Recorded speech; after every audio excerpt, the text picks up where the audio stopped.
All right, here we go, and here we go. We welcome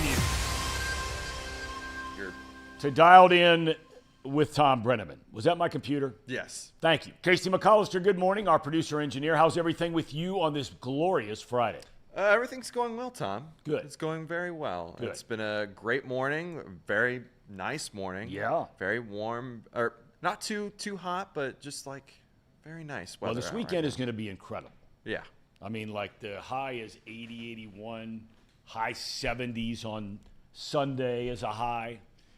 So it's a break from the heat. Now, no Luke Brenneman today. He does have a quote-unquote real job where he has to go make money, getting geared up for college here in a couple of weeks, going back to Indiana. So he'll be back with us on Monday. Casey is here. We come your way twice a week, and again, we're going to work on this now. We've been on vacation, and so trying to figure out Luke's class schedule so we can make this thing work somehow, some way, once the football season gets started. Mondays and Fridays right now, 9:15. That'll continue until we tell you otherwise. And that'll be on Chatterbox Sports and on the Believe Network. You can find us on YouTube/Chatterbox Sports page. Download us anywhere, anytime. Just search Dialed In with Tom Brenneman, and you are dialed in. Big night tonight, Case. Very big night. Big night. There's a couple different games going on tonight. There are more than a couple. There are multiple events that here in southwestern Ohio will be dialed in, but nothing is bigger than the beginning for the Cincinnati Bengals, right? Absolutely. Nothing bigger. Preseason game number one. A very different first game than those in the past under head coach Zach Taylor. Joe Burrow and the starters will be on the playing field tonight. Remember now, we have questioned here on the show why starters have not played in the preseason in recent years, especially when you consider they've gotten off to terrible starts in the regular season. Yeah. We've You know, this is a damned if you do, damned if you don't thing, though. Of course. I mean, I really do feel, in a way, it's the nature of the sport. Okay, it's a violent game played by violent, big, strong, fast men. And it's one of those deals where Burrow goes out there tonight and something, God forbid, Lord, please, no. If something were to happen to any of them, right, not just Joe Burrow, but any of them, I mean, Taylor's going to get killed. I can tell you right away he's not going to get killed by me. Not that that means anything in the world to Zach Taylor or anybody else. But, I mean, we have heard guys like Mike Tomlin and Bill Belichick and so many players that have said they thought it was important to get out there a little bit in the preseason, right, from other teams, right? Right. Okay, and so now, after the slow starts in each of the last 3 years, Zach's mixing it up. I admire that. I appreciate it. And we're going to talk to Jay Morrison more about that from Pro Football Network coming up in just a little bit. It's Tampa Bay in town tonight. Kickoff at 7 o'clock. The game, they've changed stations for the preseason. This is the first year that Channel 19, Fox 19, takes over. One starter, at least in the return game, is not going to play tonight, and that is downtown Charlie Jones. Unfortunately, he injured his knee yesterday in practice, had to be carted off the field. Jay Morrison will update us on that, and really things to look for tonight, because we know the starters aren't going to be in very long. So we just want to find out, are there things we really ought to be watching that could have impact on getting us to the season opener? Is there anything for you're watching tonight? The biggest one for me is Amarius Mims. Yep. There's chance that he plays past the starters and gets to really get his feet wet this preseason game coming up. And I'll be just dialed in to watching how he plays against the starting level competition, the backups, everything, because he's going to be a big centerpiece for this offensive line moving forward in the future, and depending on his play is going to really determine how we are going to be in the future. Yep. So And maybe sooner rather than later, because Brown's been out, now he's healthy or back. Right. We'll see. All right, Reds scored 7 times in the 10th inning last night to beat the Marlins for the third time in 4 days. Boy, I feel for Skip Schumacher because I really like him as a guy. Manager of the Marlins now. That team is so bad. I mean, they are so bad. It's just unbelievable. The competition picks up tonight. Reds are in Milwaukee for the first of 3. The Brewers, on the other hand, are pretty amazing. You got to admit it, okay? They got a guy who's in his 60s, who's a first-year manager, was a great manager, head coach at the college level in Pat Murphy, but a first-year full-season manager. He's an interim a little while in San Diego. They have been more injured this season than the Reds, especially in their starting rotation. 4/5 of that rotation is either gone from last year or injured this year. Yet they set 16 games over 500, and they just wiped out the Atlanta Braves the last 3 days. I got to tell you, I'm not sure the Braves are going to make the playoffs. I don't think they will either. No, I don't think they're going to make it. Carson Spears gets a ball tonight. And by the way, speaking of changing it up on the tube, not on Bally's tonight, the game tonight is on Apple TV. So you got to have Apple TV to watch the Reds tonight. You have Apple TV? I do. Okay. All right. The Reds sit in a tie for last in the Central with the Cubbies. They're 5 back in a wild card. I mean, there's still hope, right? Right. They're still, I guess, they've been sitting 5 games back, what feels like for months now, Tom. So I guess there's still hope. They're still alive in some capacity. It would really help if they get some wins here against the Brewers. Yep. And then they got the Cardinals. Yeah. I mean, this is a big stretch, but, look, nobody's getting excited. Everything's shifting now to football. It's starting to look like we may not see Matt McClain this season. It's probably for the best if they're not going to compete for a playoff spot. I don't know. I'd like to see him come back. They say his rehab assignment has been pushed back again. No timetable as to when exactly it will happen, if at all. McClain has missed the entire year after getting injured. His shoulder had surgery in spring training. We asked a question today, which we'll get to after Jay Morris. If we assume just for a second that the Reds are not going to get to the playoffs, what do you want to see happen between now and the end of the year? So think about that a little bit. We'll get to it later. FC Cincinnati plays tonight in the round of 32 in the League's Cup against a team called Santos Laguna, out of the top Mexican league, in which, by the way, they are 16th place out of 18 teams. Just saying. FCC was eliminated in this round 1 year ago. And how about, look, I love seeing, there's nothing that gets me more excited than patriotism. There are a lot of people that don't get excited about American patriotism anymore. I am one of those old school guys. I love it. And you know what? We saw it with the men's Olympic basketball team yesterday. I mean, the passion, the fire that group played with, it brought you to your knees. To me, it really, really did. They were down 17 to Serbia. And then all of a sudden in the fourth quarter, it was game on, basketball USA style.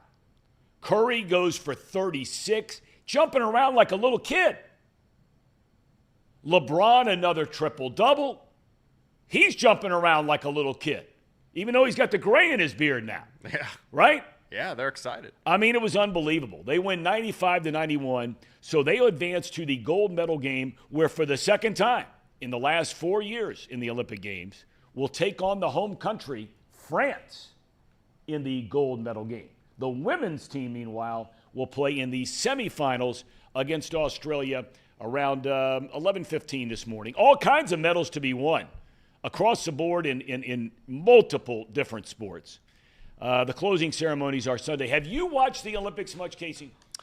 They're calling it the woke Olympics. Have you watched the woke Olympics much? I've watched little bits of each different competition. Like, I've watched a little gymnastics. I've watched a little rowing the other day. Watched the Olympic basketball, probably the most. That's probably the most I've watched is this U.S. men's team go through. Watched soccer, of course. I watched a little of everything, even a little rugby, because I was really interested in the rugby team this year for the women's team. That one lady, I can't remember her name, but she's just a beast. Total beast. Yeah. Total beast. The end of that game against Australia, did you see the end of that game? I did. It was like, so the equivalent to that happening is like a 75-yard Hail Mary. It's incredible. Incredible. I don't even think it's so much as a Hail Mary. I think it's more like you're running your last play and you're starting to flip the ball around, and then all of a sudden somebody just takes off and goes 80 yards and you win the game. Yeah. It's incredible. It was very, very cool to see the women's team finally place as well. That was the first time they had ever gotten a medal. So, yeah, I mean, to get back to the initial question, I have been watching it, just not very intently, just on the side. But it's been fun. It's been really, really fun to watch the Olympics this year. Right now, it seems that America is tied with China for golds. Yep. America has the total medals. Yeah, boat race. By a country mile. They're going to win that, which means they technically win the Olympics. But I want to get everything. I want to have first place in golds and first place in silvers. I want the whole kit and caboodle. So I'll be keeping an eye on that. The men's basketball team, that's a huge game for them. Of course. I mean, it's a gold medal game. But, I mean, it's against the home country. So the crowd is going to be into it for France. France has a very good team, many talented players. Look how many players come over from there and play in the NBA now, right? There are a ton, every single year. This is a big, big deal. And Steve Kerr's got to have them ready to play. That's his job. Right. Nobody did that job better than Mike Krzyzewski. I mean, you're talking about Krzyzewski, Bobby Knight, Dean Smith. Some of the greatest legends in the history, all college coaches. And now it's on Kerr.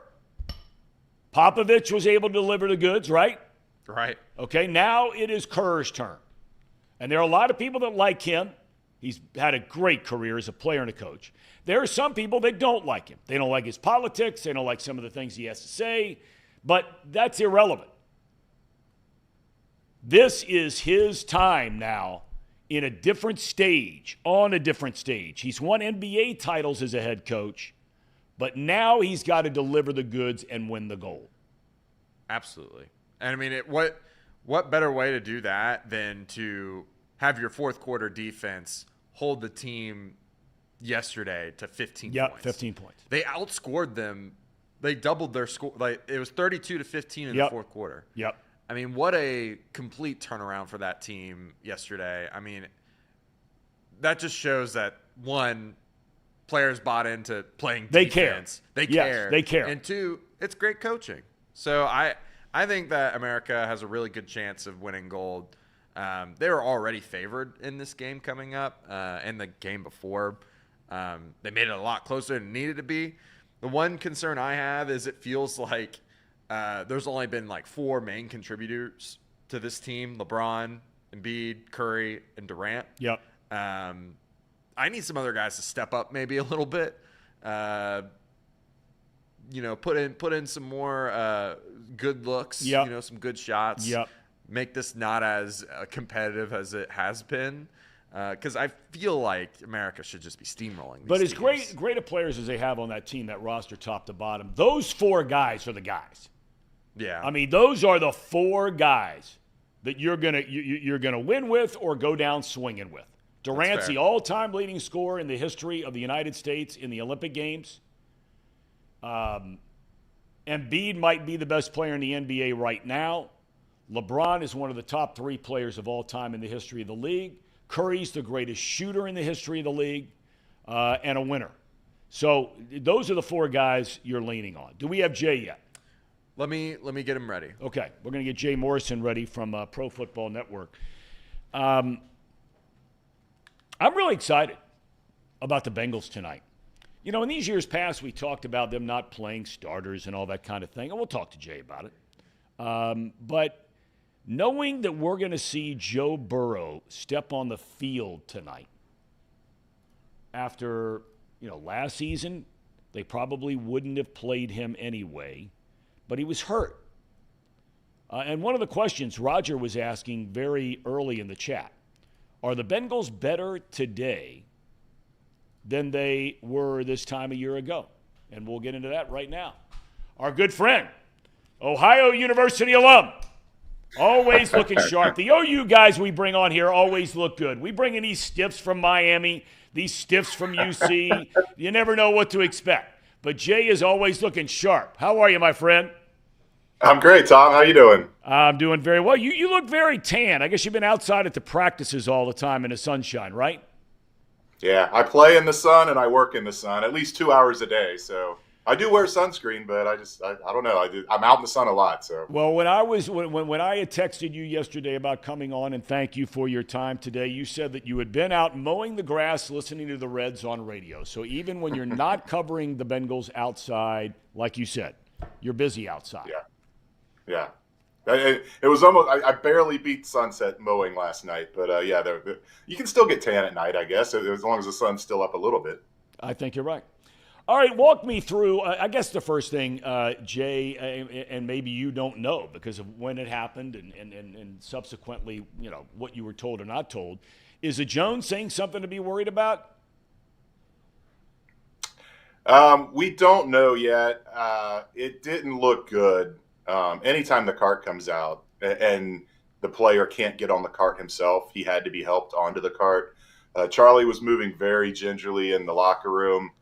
He initially said he would talk to the media after he showered, but then the Bengals said he wasn't going to talk. So I don't know that it's anything that's going to threaten his season, but it certainly looks like it could be several weeks. I don't want to play doctor. I don't know for sure. Just the optics of how it looked, it wasn't good. It's a good sign that he was in the locker room. Same with McKinley Jackson the days all run together. Yeah. But you see those guys back in the locker room, it's not the worst case scenario. So it's a shame for Charlie. He was having a great camp. I think Jermaine Burton is still kind of struggling with grasping everything in the slot because there's so many things that can change within one play, and then when there's an audible, everything changes, and I think he's still trying to grasp all that. So they've kind of moved him more back outside, and it's in my mind it's really down to Yoshivas and Charlie Jones in the slot, and Trent Irwin. Trent Irwin's just been there forever for Joe Burrow. They've got a great connection, so I think you're going to see him in there a lot too. But just a shame for Charlie because he was having a great camp. All right, well, you talked about him at wide receiver. How about the backup plan in the return game if he's going to be out? Yeah, I think you're going to see Travion Williams back there. Trenton Irwin does it some. Chris Evans does it some. This could leave that spot open for Chris Evans. I had written him off on every 53-man roster projection I've done so far, and this could leave that open. You're basically going to need 2 kick returners with this new rule. You got to put one on either side of the field just so the ball's not rolling around in that dead zone. And then at punt return, I think that's where Charlie really was going to excel. He returned one against the Ravens in week 2 last year for a touchdown. Then he breaks his thumb in week 3, and he missed 6 weeks. And he was just kind of behind, getting caught up after that. I don't know where they'll go. Trent Irwin is a reliable guy, kind of in the Alex Erickson mold, where you know what you're going to get with him. Maybe not the explosive end. But we'll see where it goes. There's other options. Chase Brown, I think, is definitely in the mix on kick return. I think he could be really explosive with his speed and shiftiness back there. I want to walk through the decision change by Zach Taylor this year. I've already said today on the show, if you weren't with us, I've already said, look, I know it's a damned if you do, damned if you don't situation in terms of playing starters in the preseason. I get it. And I am not, for one fraction of a second, God forbid anything happens to anybody, I am not going to be on his case. If something, like I said, God forbid something were to happen and somebody is unable to play after tomorrow or after tonight. But what do you think went into that change in decision-making for him, Jay? Yeah, I think there's several things. Number one is he listens to his players, and the players told him this last year. I think this was going to happen last year until Burrow hurt his calf, and then that was off the table. They did still play the defensive starters last year in the preseason, but the offensive plan went awry when Burrow went out. Guys, they want to just kind of shake the rust off, and I don't know how much it actually helps you get ready, but just the mental part of going out there and getting dressed and hearing the crowd. And, it's been months since they've done that kind of thing. And I think just listening to his players saying, yes, we would like to get some snaps. I think another part of it is they have much more confidence in this offensive line than even last year. It was still a bit of an unknown with Jonah switching sides and Orlando being new here. And I just think they have more confidence here that nothing crazy. You're not going to get a free runner at Joe Burrow. There's not a lot of blitzing in the preseason. And just, I think, a comfort level with where Joe is. And the slow starts of the past, I don't chalk up the 0-2 starts the last 2 years that the guy's not playing in the preseason. I chalk it up to Joe Burrow not practicing in the preseason or in training camp.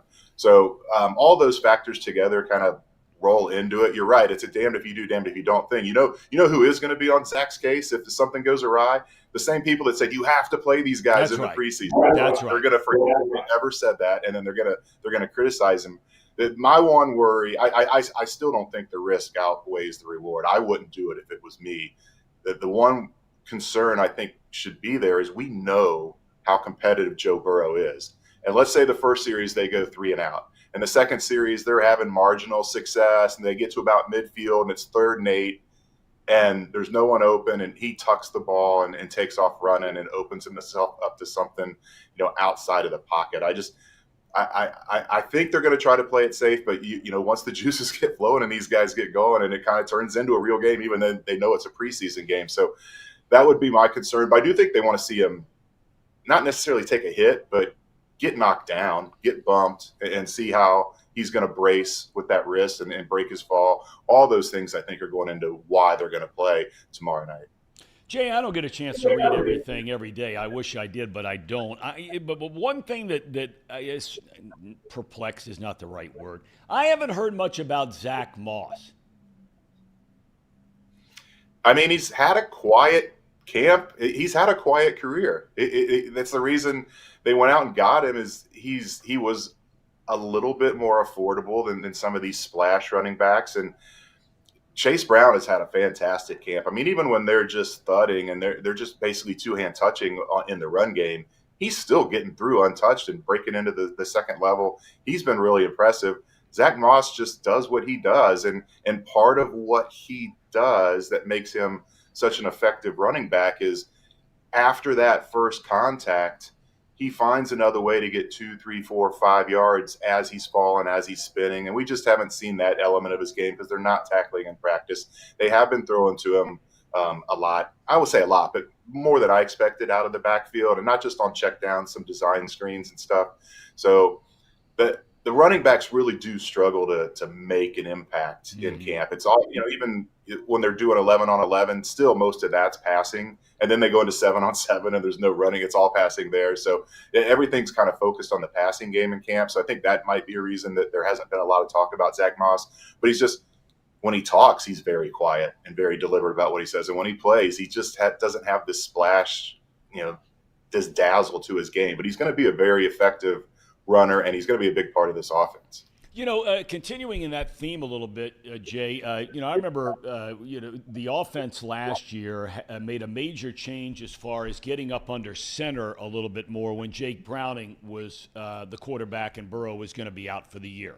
And Burrow had made comments from time to time about, I've noticed something with that, and there are some things I really like about that. When all is said and done, do you suspect we see more of that now with Burrow back, or is it just going to be, running back standing next to Burrow and they're in shotgun 90% of the time? No, I do think we're going to see more of it. I think we were going to see more of it last year. There was a lot of talk about them doing more under center stuff. And again, the Burrow calf injury just threw a wrench into everything. They didn't want him doing the extra backpedaling that it takes when you're coming out from under center and putting even more stress on that calf. But they did. They found something in that offense with the nakeds and the bootlegs and the screen game that so much of that stuff that worked for Jake Browning can work for Joe Burrow too, without kind of silencing his secret weapon, which is standing back there in shotgun, reading the field, knowing exactly where he's going to go. That's still going to be the meat of this offense. But yes, anytime you can be more multiple on offense and more dynamic, and now you've got those two backs back there and Chase Brown and Zach Moss, and you're expecting a more explosive run game. I think we're going to see them under center quite a bit more this year. Not anywhere close to approaching 50-50, but way more than what we've seen in past years with Burrow. Okay. As far as tonight, a preseason game, yes, we've mentioned starters will play unlike in the past. But for you, share with us, just the layman who's excited for Bengals football to get started. You've been watching them every day in practice. What are 2 or 3 things that a fan should maybe watch for tonight in the first preseason game? Well, you mentioned it, the starters, obviously Burrow, everybody's eyes are going to go to him. But watch the defense. This defense, they've got a chip on their shoulder, and we saw it with the fights the other day. They're sick and tired of hearing about how bad they were last year and how many explosive plays they gave up. And it's not just they're tired of hearing it. They've gotten better. Geno Stone and Von Bell have come in to be the starting safeties, and they've just totally settled everything back there. You're not seeing these busted assignments in camp like we were last year, and it carried into the regular season. Just watch that and see how, yes, passes are going to get completed, plays are going to be made, but you're not going to see guys you wouldn't think running wide open in the secondary the way we did last year. DJ Turner in particular, he's had a really good camp. I think he's going to win that battle with Dax Hill. The other thing, and I don't know if the layman cares, I care. I'm fascinated by the punting battle. It went from 3 down to 2. Austin McNamara, they signed as an undrafted free agent to compete with Brad Robbins. They just cut him because they brought in another undrafted guy in Ryan Rico.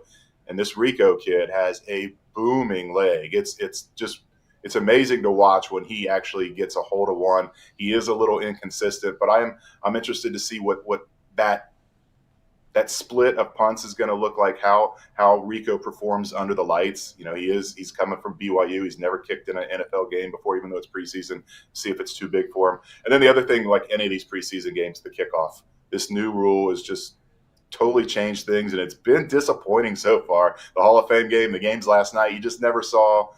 You haven't seen anyone break one yet, and it's coming. And the Bengals team, they could be one of the ones that makes that first big splash play in the kick return game. Well, I'm sure we'll see Chase Brown back there for at least one. And then, as I mentioned before, Chris Evans, Travion Williams. The whole dynamic of how that new kick rule works is just fascinating to me.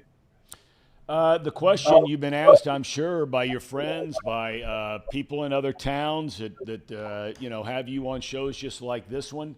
When does the Chase thing start to become a big deal? Well, if it's September 8th and he's still wearing a baseball hat, that's a big deal. Joe Burrow said it. He needs a couple practices. He's got more time on task with that guy than maybe any quarterback receiver duo in the league. And Zach said, throw the college stuff out. That doesn't matter anymore. It was a nice base, but they've got these 3 years together in the NFL. Chase is still out there. He's supporting his teammates. He's helping his teammates. He's the young receivers. He's giving them tips after they come back from their route. So he's invested. He's just proving a point. I don't think there's any way that this drags out to where we're talking about him missing games. So that's the only way that, for me, that you would have to start having some concern, is if this is still going on as the regular season gets here. Yeah, it doesn't seem like there's that drama like there is in Dallas right now. I mean, with Jerry Jones and CeeDee Lamb, this thing looks like it's, Jones has said, I'm in no hurry, and Mike Brown's in no hurry. They don't have to be in a hurry to sign him. I don't understand why people are beating up Mike Brown or ownership because they haven't signed the guy. I mean, they're going to get him signed, but why pay him $30 million this year when you don't have to pay him $30 million this year? I mean, I don't get it, but that's the way it's set up.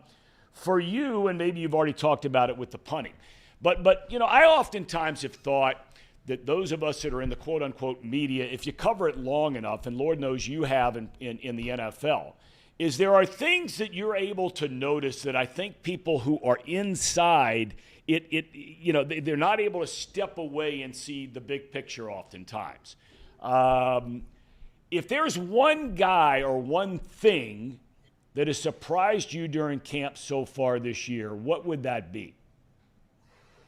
I would say Amarius Mims. He was a first-round pick, and you expected him to be good, but didn't expect this fast. I mean, he looks like he totally looks like he belongs. I think he's going to win that starting job. I guess maybe if I go the other side, and it's funny because BJ Hill, I asked him about, he had a really good practice where he made a couple tackles for loss, tackles in the run game. And I asked him about, people kind of sleep on you as a run defender. And he's like, I don't know why people think I can't defend the run. I think I'm really good at it. And he's been proving it over and over again. And he had the best practice that he's had all camp yesterday. He's a guy, I don't know how much you're going to see him in there, a series or two maybe, but I think that guy is in for a really big year. Everybody talks about the loss of DJ Reader and how are they going to make up for what he did against the run. Now McKinley Jackson, the defensive tackle they drafted to be the run stopper, is going to be out. He's week to week right now with a knee injury. Don't sleep on BJ Hill. He's having a really good camp. And he's been a solid guy since the Bengals traded Billy Price for him, one of the greatest trades in Bengals history. So that number 92 for the uninitiated, keep an eye on that guy in Saturday night game and in these other preseason games and into the regular season. I think he's in for a big year. All righty, Jay, thank you so much for your time today, my friend. Always appreciated. Yep, good talking to you, Tom. All righty, thank you. Jay Morrison from Pro Football Network. And I know you're excited, Case. Yeah, very excited. That last bit there was very interesting. Yeah. I did not expect him to say that about BJ Hill, which I've always thought BJ Hill was a great number two. Like, if we're going to talk about ones and twos on the defensive tackle room, like, I thought he was one of the best second guys, right? I always thought DJ Reader was a great one, BJ a number two. I always thought BJ Hill was more of the penetrator of the group. Maybe I just was mistaken, and as a guy that's not there every day, as a guy that only watches the games, maybe I was wrong about him. Maybe he's really good in the run game as well, and maybe we shouldn't have been so worried. Very interested to see that. And of course, the Amarius Mims thing, that just confirms what Jacob and I have been talking about. He's not a project. He is a bona fide, ready-to-go talent, and Jay just kind of confirmed that for me. So I feel good about Amarius Mims moving forward. Well, you certainly, there's a lot to like about the guy. I mean, there's no doubt about that. I mean, he didn't get a lot of playing time in college. He was hurt a lot. Yep. And all that kind of thing. And so that's the big question about him is durability. And it's not being critical. It's just the truth. Right. Right? I mean, but as far as the physical tools are concerned, I mean, there isn't anything this kid isn't capable of doing. But until you get out there in an NFL game, now he played at the very highest level at collegiately, right, at Georgia. Right. But until you get out there and you see fill in the blank, right, off the edge. Yeah. Okay? Well, jury's out. But there's a lot to be excited about. And there is comfort in the fact that Brown is there. Right. I thought it was really interesting what Jay pointed out, that the feeling about the offensive line might have as much to do as the players wanting to play in the preseason as anything else for Zach Taylor, in that they have confidence in this group. That Joe Burrow plays 2-3 series, whatever it is, that he's okay. And he's healthy. Yeah. I mean, that's a complete, like, if you were to have told me that 2 or 3 years ago, I would have called you insane. The progression on this offensive line, where it is today, having the coaching staff basically say, or in Jay Morrison's words, say that they're confident enough to go play their starters out there because of this offensive line group being able to protect Joe Burrow for a couple drives. I mean, that's just music to my ears, Tom. I mean, we've been begging for that sort of level of proficiency for a very long time. Yep. I'm glad that they are going out there. I know we've talked about how we're not going to kill. You've said you're not going to kill Zach for starting anyone. Nope. I'm not going to either. I think you need to do this. Mike Tomlin last year said, in order to box, you got to practice boxing. And I think that holds true in terms of playing football. You got to be able to tackle. You got to be able to practice those things in live game situations. And hey, Jimmy. So yeah, I think it's good that they're going out there and playing their starters. I think it's really exciting. I tell you what else is exciting, and that is our buddy Jimmy. Your last day today, your internship from Notre Dame. You were headed back to South Bend when? Heading back in 12 days. Okay. Got to go home and, tie up some loose ends, pack, and hang out with my family a little bit before I go back to school. Yeah, because a lot of people may not realize this. Jimmy is not a native Cincinnatian. He's a native Chicagoan. Detroit. I mean, Detroit. Yeah. And so you went right from Notre Dame, basically, came in here to Cincinnati where you've spent the summer Yeah. and haven't had a chance to see your family much. Yeah, no, I haven't. I came, it was about 3 or 4 days after school. I think I went home, went to like one Tigers game, hung out with my parents for a little bit, and then just came right here. None of my brothers were home yet, so. Well, it'd be nice. You can get back and see them. Yeah. Okay, so how is the internship going? A lot of times, and when you were applying for this internship, right? Yeah. Trace thought it was important. Everybody here at Chatterbox thought it was important. I thought it was important that you actually get to do things and not just like push buttons or whatever it might be around here. What have you gotten out of this internship that you're going to be able to take back with you to Notre Dame? Yeah, I would say at first, like when I first talked to you guys about doing it and kind of confirmed that I was going to be coming here, I thought it was going to be more of like a sit behind the scenes and kind of push buttons and not necessarily be on camera, but just kind of see how everything works in a company like this in the sports media industry. And I think being able to kind of sit in on the show every day, share my opinions, do work with the social media, with the Twitter and all that stuff has been a huge help for me, mostly with my stuff at school, to be honest, with my my podcast at Notre Dame and Notre Dame television. It's going to be nice to kind of take a lot of the stuff that I learned here, just how to kind of market stuff get stuff out on social media more so than we ever had before, because a lot of what we do at school is more just getting things live, getting things out on YouTube, but all of the social medias we never really took advantage of because we didn't really have the time or really know how to.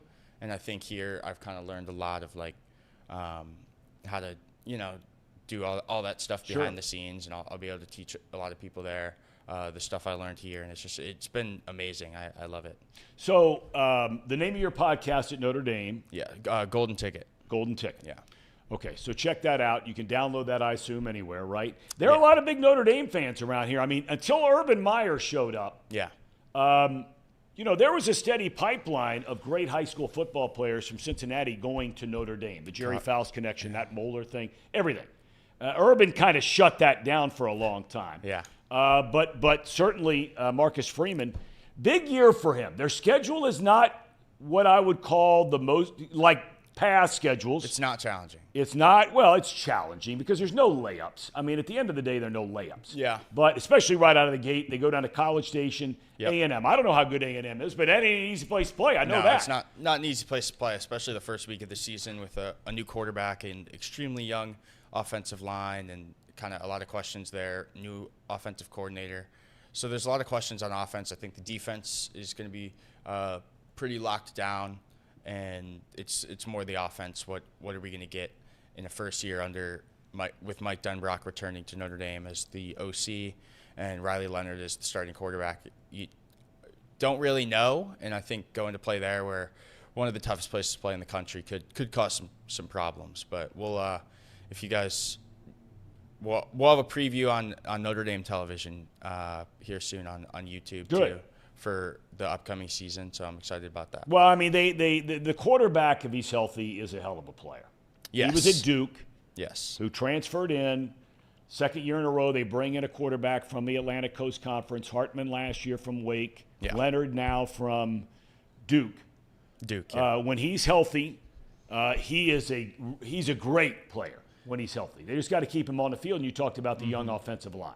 Yeah, he got hurt against Notre Dame last year. Yeah. He broke his ankle late at the end of that game, and yeah, him staying healthy this year is going to be huge because Notre Dame's going to need his legs. Their offensive lineman their offensive line is very young. They have one fifth-year senior who hasn't really played at all, and then one of their starting tackles who was really who had seen time before, who was slotted to be really the anchor of that offensive line, goes down for the season in fall practice. So we'll see.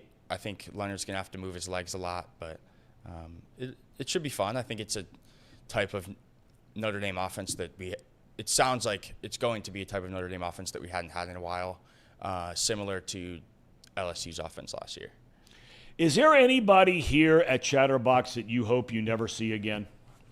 No. You sure? Yes. You're positive? Very positive. Because I can think of a number of them. Casey, can you think of anybody?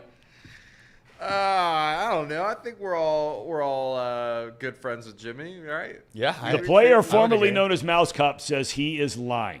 I'm not lying. Says he's lying. There has to be somebody. Jimmy? There's always one, Casey. There's always one. No, I hope to see everyone again.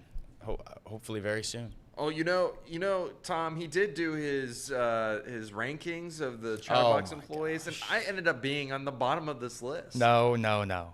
I do remember. I that. missed do this. recall. What's the deal? No, Yeah, the other day on Boxed Lunch, Jacob thought it would be funny to make me rank all of the Chatterbox employees, and I said, I'm not doing that. And he said, you have to. And I was like, no, I don't want to. And then he said, well, how about you just rank 3 and we'll never have to say the criteria, or no one will ever know whoever wasn't on the list will never know about it. And then, of course, I put 3 in, and the second Casey walks in, oh, you left him off the list. Yeah, I got left off this list. I was last, Tom. Casey, you are at the top of my list. Thank you, Tom. You're on the top of my list. Thank you very much. Top of my list. I am stunned, Jimmy, that you do not have Casey. He makes it all happen. Without him, this place is a complete breakdown. Elliot was really pushing for me to put him 1. Of course. So he was really pushing for me to do it too. So I thought it would be funny if I put him last, and he wasn't very happy about that. But. All right, I want to wish you nothing but the best, man. Thank you. It's been a pleasure having you here, and you've done a great job, and we're just very excited about your future. It's a great future that lies ahead. Mm-hmm. Good luck at school. This will be your senior year, right? Senior year, Senior year. It's crazy, but it's going to be a real adult soon. Still a college kid right now. Yeah, that's right. I'm excited.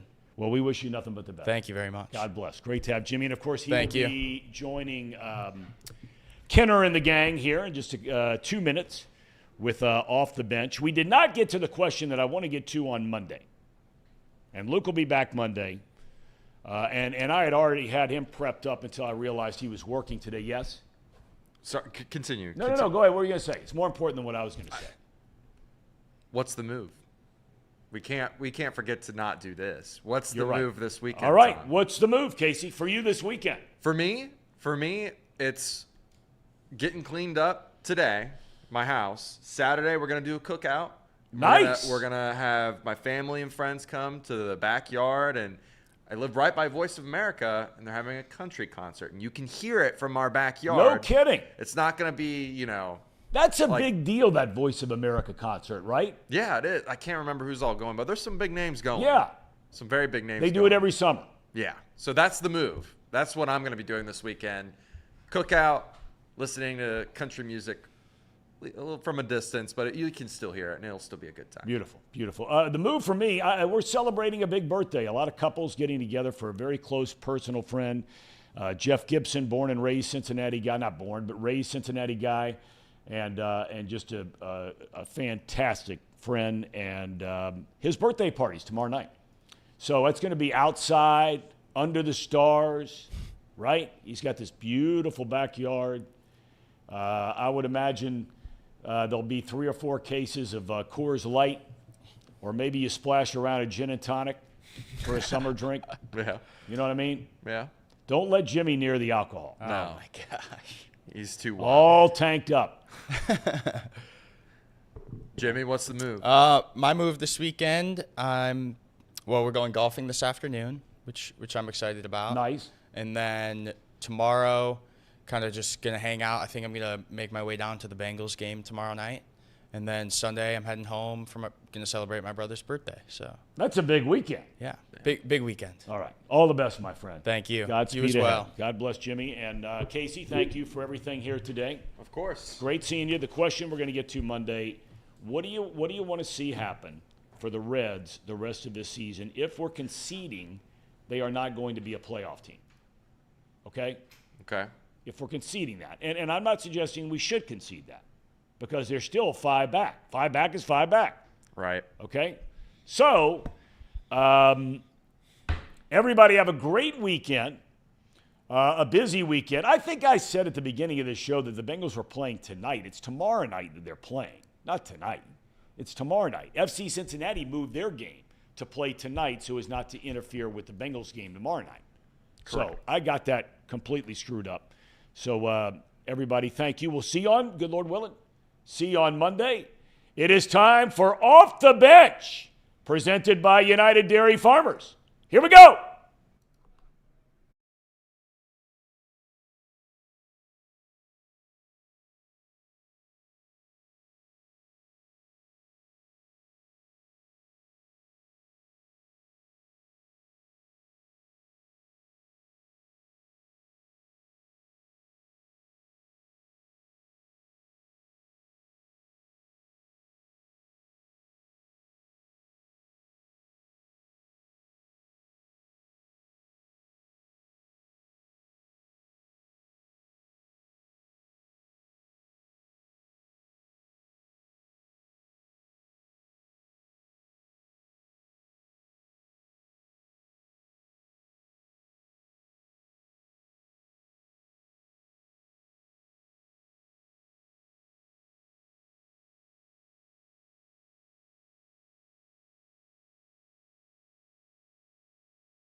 The Browns, they're putrid. They're the worst team in the NFL. The season, the 2024 season is over. Lamar Jackson can't win the playoffs. He'll win a third MVP, though, so that's great. Drew Sample is the most important piece of the Bengals offense next year. Go Joe Burrow. He deserves to be MVP. I wish he was the Browns quarterback. Kind of mean that. If you're looking for the most reactionary, silly, and unserious show on the internet, then you're home. Live from Hamilton, Ohio, it's Off the Bench by Chatterbox Sports on 1410 ESPN Radio. Whoa! Whoa! Look at me. I'm sitting at the desk today. I'm very excited. Going to be leading off the show, Off the Bench, presented by United Dairy Farmers. Speak up. Jimmy, Casey, Kinner, Elliot, and Jacob. Good work. That's, Good work. Nice. That's a lot harder. Practicing that It's on a the lot way in? harder than it I looks. love it. I will say that's a lot harder than it seems. I practiced it this morning, but yeah. Casey, how are you? Doing good, Are you Jimmy. mad at me? Huh? Are you mad at me? Why would I be mad at you? Because the list that you made? No. The being list left off the list. The least. Not being made in your post on Facebook. That's fine, Jimmy. It's And okay. Instagram. There's a list. Did we go back to the Well, they're list? connected. There was a Facebook post? Oh There yeah, was- he posted three. Listen, I don't want to be too disrespectful to Casey, but when I saw I was on it twice and Casey was on it 0 I times. was also on it twice. Really? Yeah. And I think Reed was as well. Reed was on it, yeah. So that's I mean, do you regret not going to lunch with us yesterday? I didn't have money for lunch yesterday. So. I would have. You offered to pay for his. Yeah, but that's different than paying for my own.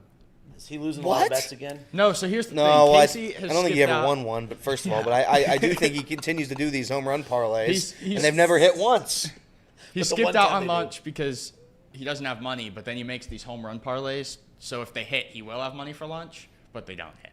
So Yeah, he doesn't seem to have the mental capacity to realize you could just use the money you're putting on the home run hitters to buy the lunch in the first place. Hey, Jimmy, No, little I think- tip. Don't rip the producer when you're listening. just a tip. Just a tip. But- Actually, I think the problem is I don't understand ballpark app. That's clearly what the Not what it's We've called. already figured that out. Not what it's Clearly, I called. don't understand how that app works. But anyways, I'm doing fine, Jimmy. Good. Glad to see you here up on the front desk. I'm sure you have a great first segment planned.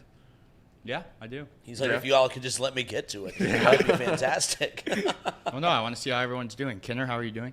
I'm doing great, man, and I'm happy for you. I'm not happy that this is your last day, but I do miss college, so I'm sure that's pretty excited. Pretty exciting going back to school. That's Notre Dame. Yeah, it's It's not that fun. Yeah. Oh, come on. Is it not that fun? Do No, you have like a curfew? Do they like let you have fun? Do they like? they Well, let as long us as have you- fun. There's no curfew. As long as you say a prayer by 9 p.m., you're fine. Yeah, as long as you're up for mass in the morning. Yeah. You can sin however much you want. Just Yeah. ask for forgiveness the next day. You're good. Yeah, or pay the $95,000 a year tuition. One of those two, and either way, you're good. Good one. That was funny. I thought it was. Jimmy's not having as much fun in this segment as he thought. How are he you was doing? going to. I'm doing great. I did see a comment in here, and I don't want to scare the radio listeners today because Kinner's got a couple of shows to do. But Reed did mention that you look hungover. Shocker. I'm not. I'm good. I'm golden. You look I got a good. You nap look in great. This morning, a lot of water. Because you've been making fun of me that I go to bars, and then last night you post on your X.com account, and you're over there chugging beers at the whatever stadium, the Did you notice that Dayton there Dragons was game. already an empty cup around? I that did beer? notice Yeah. it. I did notice it. Kin Dog was getting after it. When I'm hungover, Pawnee water That's is right. what I use. That's right. That's right. That's right. Oh, my alarm's going off every time. I always forget. I'm interrupting Jimmy's okay. little monologue with It goes off every day. Every day. Every day. What is this alarm? And then I 10 always 10 a.m. Because I'm supposed to clock in, and I always forget to clock in. And then, by the way, when that goes off, I shut it off, continue hosting the show, and then forget to clock in as well. But that's not important. Well, you just asked him how he's doing. Did you answer?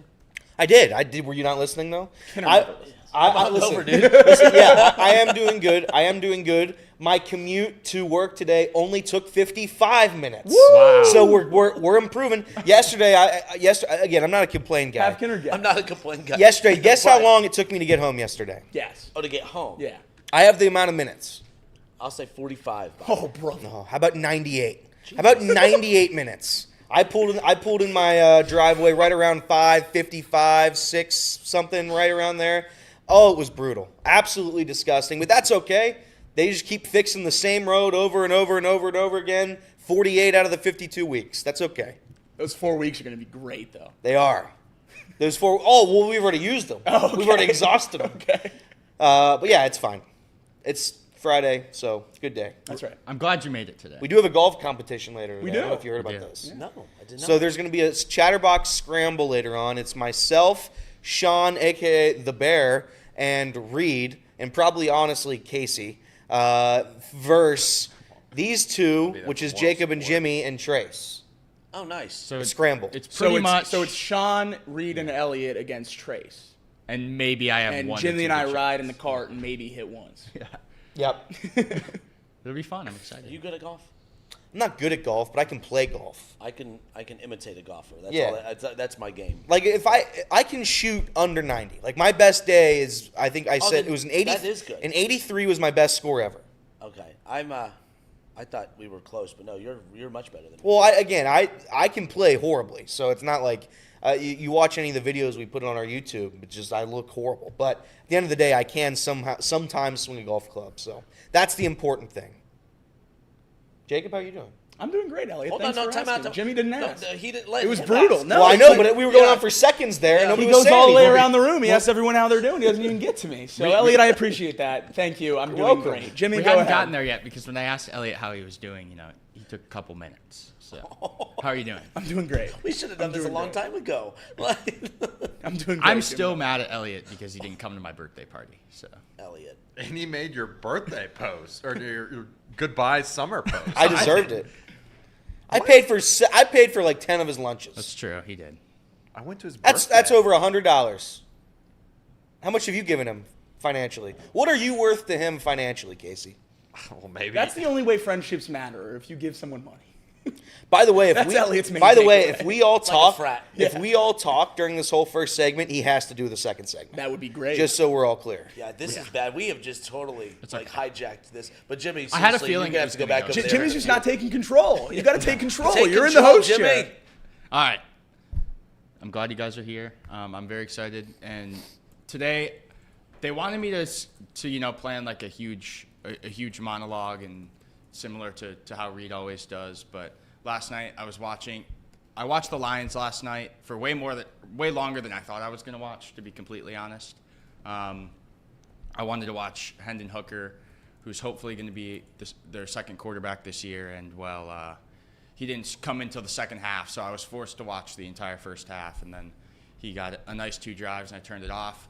Tigers game, I'm sure everyone saw. I got a couple mentions on Twitter from Mike Ackley specifically about the ending that was very frustrating to the Tigers game last night. Not much to go into there. And then USA basketball, which we'll talk more about later, because Jacob loves himself some USA basketball for some reason. Can't seem to figure out why, but it's good. We'll talk about that in a bit. Yeah, not everyone in this office was rooting for USA yesterday. I think that's important to know. It's not that we weren't rooting. No, for Elliot was USA. actively rooting for Serbia. So, They're my home country. What They're do you want not. me to? Yeah, they are. Joel Embiid plays for America. I was a couple of generations removed from being born in Serbia. So I am Gotcha there. Serbian. Couple I'm almost there. Couple That's generations. ridiculous. Absurd. Jokic is my guy. What do you want me to say? I really like Jokic. Like, I wouldn't have been. Katie loves him. if they- Katie went on Twitter last night loving him. So, and then he tried to fight off the trolls. I love KD. I love him too. Well, I wanted to take the time to more so talk about my time this summer here at Chatterbox and in Cincinnati. So yeah, if that's fine with you guys, I'm just gonna. Jimmy, it's your No, show, you're dog. Good, Jim. You're good. Okay. Whatever you want to talk about, this is your segment, dude. Yeah. So I feel like I haven't gotten a lot to kind of share. Thanks, Nate. Yeah, that was tough, but I haven't gotten a lot of time to share kind of who I guess I am. I guess briefly at the start of the summer I did, but I'm from Metro Detroit in the small town of Bloomfield Hills, Michigan, and I grew up a big sports fan. I kind of knew that I always wanted to work in sports since I was younger, and I think my parents kind of knew that as well. They would always tell me, like, as I was growing up, about how when I was 6 years old, or 4 years old actually, and the Tigers were in the World Series in 2006, they would sit me in front of the TV in the game of that playoff run, and whenever one of my parents would get up and go like get a drink or go to the bathroom or something or go get some food, I would sit there, and when they got back, I would tell them play by play everything that happened to fill them in, so they didn't feel like they were missing any of the game. And yeah, so I guess that's kind of when my parents knew that I was maybe a little crazy about sports, and I then just kind of fell in love with Detroit sports, as tough as that may be. That's, I think Cincinnati people kind of understand that. We relate. Yeah, that your teams don't always win, but it's the hope that keeps you around. And so at Notre Dame, I started studying film and television, and then sports media, and I hadn't been super involved, but over the last year, I kind of started my own thing with a podcast with two student athletes at Notre Dame, one football player, one track runner. It's called the Golden Ticket Podcast. We'll be doing more of that this year. I've got a golden ticket. Funny you say that. That is, we were told by the NIL office we weren't allowed to make it anything the name directly affiliated with Notre Dame, so we couldn't do like Golden Dome, or we couldn't or like Domer. Are you talking about for like the team, like for the podcast? Yeah. Like they actually told you can't have anything related to it at all? They said because it wasn't like we weren't doing it directly with the university. Like we were getting guidance from the NIL office. We weren't doing it directly with the university, that we weren't allowed to do it with like Fighting Irish, Golden, like something like that, like something too close to the Notre Dame brand, which was interesting. And Golden Ticket kind of just came to mind, and that was what I used because of that. It's just the Willy Wonka movie? Yeah. Because that's what it was, Willy Wonka movie. Yes. Is that weird? You should have done Grandpa Joe's Bed. That would have been a much better name for your podcast. If someone's Grandpa Joe's Bed with all four grandparents, toes touching. Are you hyphenating that? No. One word. Is that weird that the school told them they couldn't have a name? I believe you. I feel like that's strange. That makes sense to me. I mean, Ohio State, I know, like, the TBT, Carmen's Crew, they're Scarlet and Gray years ago, and literally Ohio State sued their own alumni team. Because they had, a cease and desist and all that stuff. That's just wild to me that they get that protected with that stuff. But anyways, continue. Yeah, but and then over last winter when I was kind of starting to think about internships and something I wanted to do this summer, because I couldn't go back to work at the summer camp that I worked at for the last 3 years, because I needed kind of to start working towards the career that I want to do. And I was connected with Tom through a couple people and talked to him for a little bit, and then Trace, and I guess the rest is history. And now I'm here.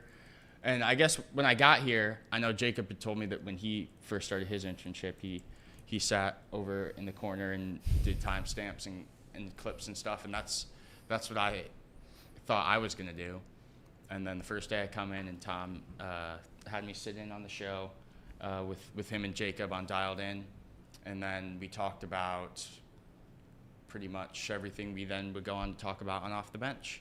And so I was very excited, and as the time has gone on, I'm very thankful for, I guess, all of you guys and the friends that I've made, and kind of giving me an opportunity in, I guess, an industry that's not the easiest to make it into. And although you guys like to make fun of me, Elliot specifically. No. No. Why? Stop making this about me.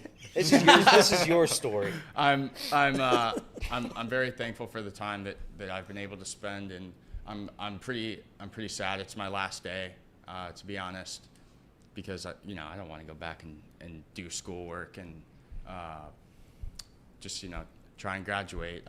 I've really liked everything I've done here, and I've had an absolute blast. Made a lot of friends, and really hope that I guess I hope it's not the last time I'm ever here, but yeah, I've loved it, and I just wanted to I thought about last night talking about something about sports, about the Reds, but we've talked about the Reds for probably 100 hours while I've been on the show, and I thought that I would just kind of take this time to thank you guys for everything, and Trace and Sean and Tom as well, for giving me an opportunity here and making it really feel like home. The chat's really upset. They said, "Oh no, it's Timmy's last day."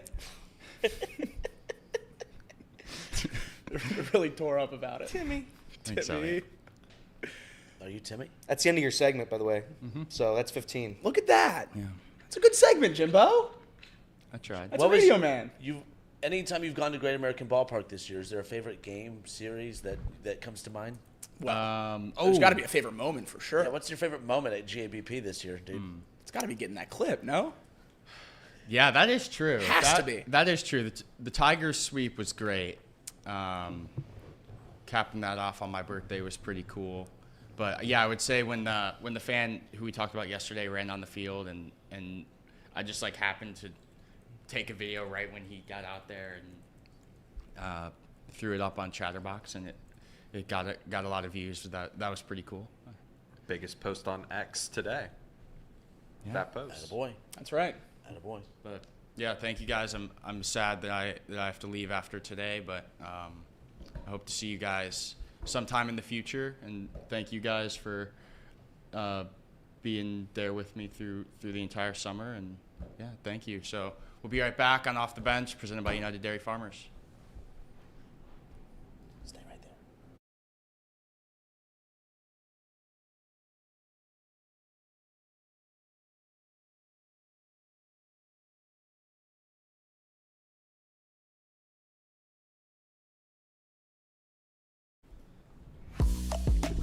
All right, welcome back. Off the Bench, presented by United Dairy Farmers. Jimmy's going to stay in the host chair today. Jimmy, we do appreciate you. Thank you for opening up the show. We appreciate that. And one reason is I want you to stay in that host chair because this thing's really comfortable. Oh, it's great. You like that? You should try those. Yeah, the other two are way more comfortable. What's the difference? Because that's the newest one. So it's These the are least broken brittle. in. Broken in more? Yeah, these are the Okay. two that have been over there for Years. an eternity, and then that one's new. I might get some kind of platform to put this on, just and just Oh, sit yeah. by. Yeah, we have plenty to do. But no, happy Friday. Hope everyone has had a great week and has some fun plans lined up for the weekend. And it does stink that it's your last show, Jimmy, but we appreciate you, and we're looking forward to the rest of the show with you here today. So. Yesterday, Jimmy was just totally burying Olympic basketball, right? That's right. That's right. But us Americans over here, Well, Besides Elliot, oh, that's right. the two Americans and the Serb. Well, twice removed Serbian. USA. You picked. I gave you a choice, and you picked. You picked wrong, brother. I didn't pick wrong. I was cheering for my home Bogdan country. Bogdanovic went 3 to the dome in front of the king of New York, Carmelo Anthony. You don't do that, Selly, in front of Carmelo Anthony, then hide your face when you lose. All right. 3 fingers to the head. That's right. So again, that was actually one of the best basketball games I've seen in a long time. With all the yeah. drama, with how poorly they played early on. I mean, you had the emotion of Serbia and everything. And I'm watching the game in the studio with Kev, and Kev is for sure hey, they're not winning this, man. Every time USA would make a big play, Kevin Durant hit a big shot, LeBron make a play, Steph Curry hit a shot, Embiid get a big rebound or whatever.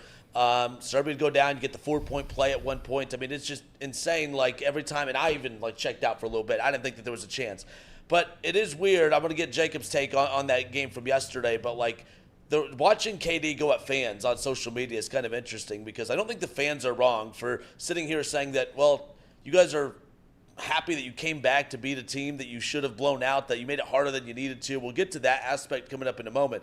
But it was cool, not just seeing that they came back to win, but it was because of LeBron. It was because of Steph Curry, who had his best game as an Olympian too. So that game was wild yesterday, and that was one. I mean, I saw people that don't even really talk basketball. I was on social media, just jacked up that they were able to come back and get that win yesterday. Yeah, it was an unbelievable game. They were down 17 at half, down 14 going into the fourth quarter, and fought their way all the way back. And they were carried by the 3 guys you want them to be carried by. If you're a USA basketball fan, the best part about watching this team is getting to see Steph and LeBron and KD all play together for really the first time in all of their primes, and then probably the last time because none of these guys are going to be around in 28 on the team. So, yeah, it's really cool to see them really take control of the game. It was, I guess shocking to everyone that those 3 play well together and that lineup is really good. I don't know. Steve Kerr seemed mind blown. Yeah, Steve Kerr couldn't believe it. No. Couldn't fathom. Yeah, you put that the best scorer players, of all yeah. time, the best player of all time, and the best point guard of all time on the floor, and It works. It does. Wow, That's magic. that's the craziest part. Yeah, but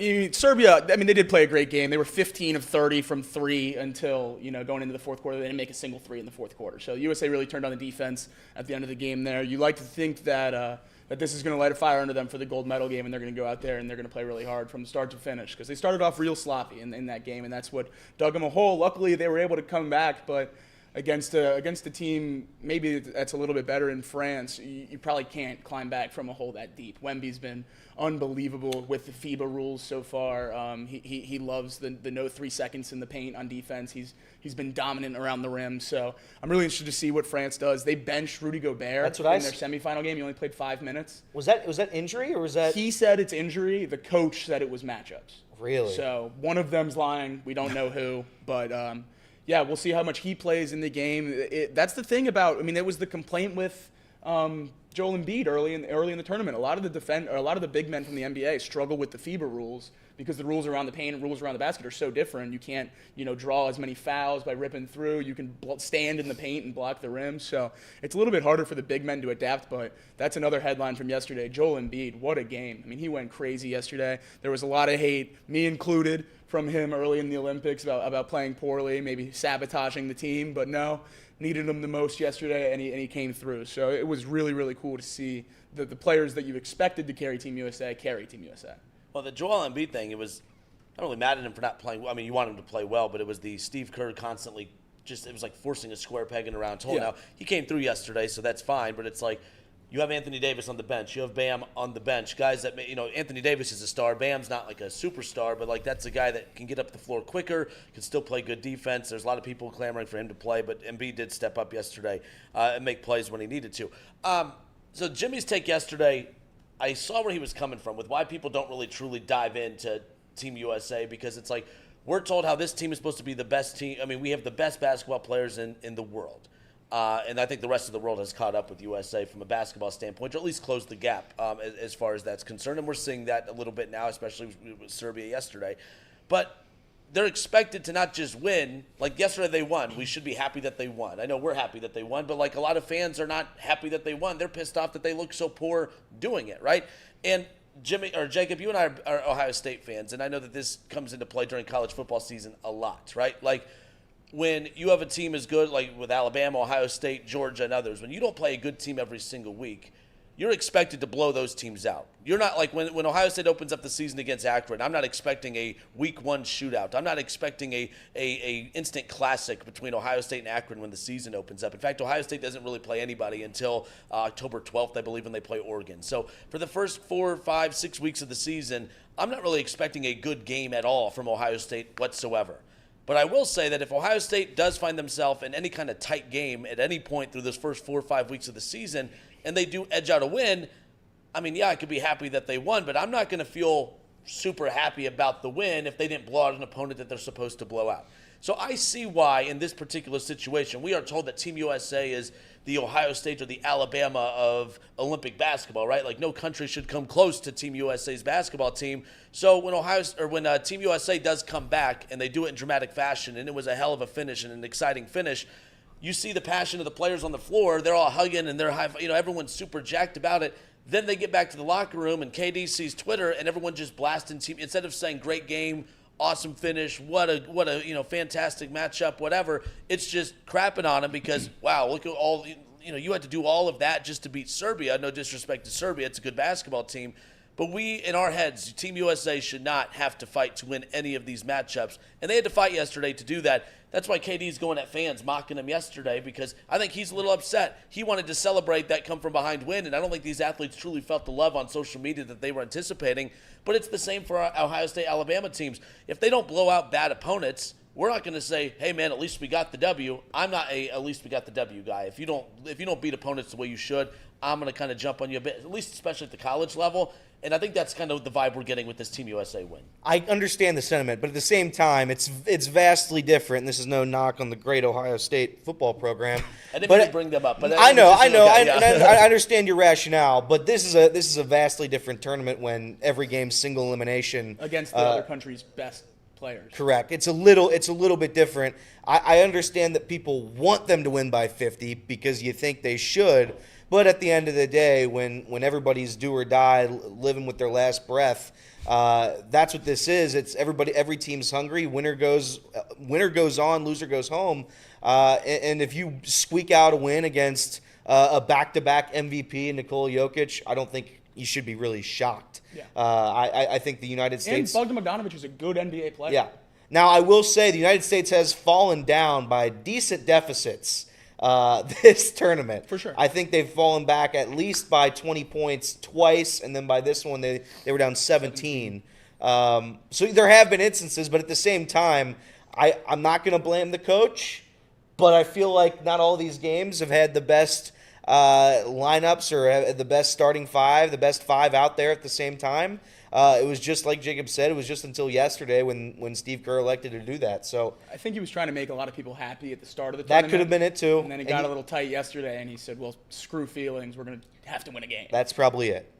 But I think it is a little bit different when you know it's Yeah. objectively, if you win, you move on. It doesn't matter how many points you win by, yada yada yada. I think the sentiment that the U.S. needs to blow everyone out comes from the lore that has been built up about the Dream Team in the last 30 years. Yep. And how they dominated everyone, and their margin of victory was 55 or something like that in all their games. And the biggest difference that no one seems to add in when you're comparing these two teams is the non-U.S. field in the 1992 Olympics had 6 NBA players.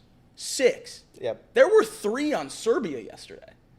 Like, it's a completely different tournament now than it was then. That was the first time professional basketball players really played in the tournament for U.S. or anyone else. So that changed everything. And the fact that it is single elimination, I think you just have the chance. Dwayne Wade said it yesterday on the call. You don't have the luxury of having a bad game and then going out and winning a series in 5 like these NBA players usually do. You have a bad quarter, it could cost you a gold medal. Yep. That's the thing that I think a lot of people don't necessarily, add on to this tournament when you're expecting this team to blow everyone out, because obviously the roster is better on paper, but there's some added elements to this that make it a lot harder. But when you have LeBron James, one-and-done games come pretty easily. The last time LeBron lost a win-or-go-home game, a Game 7 in-season tournament, play-in tournament, George Bush was the president of the United States. Really? It was 2008, Game 7 How to about the that? Celtics. Barack Obama had not yet been inaugurated. How about that? Look who's here.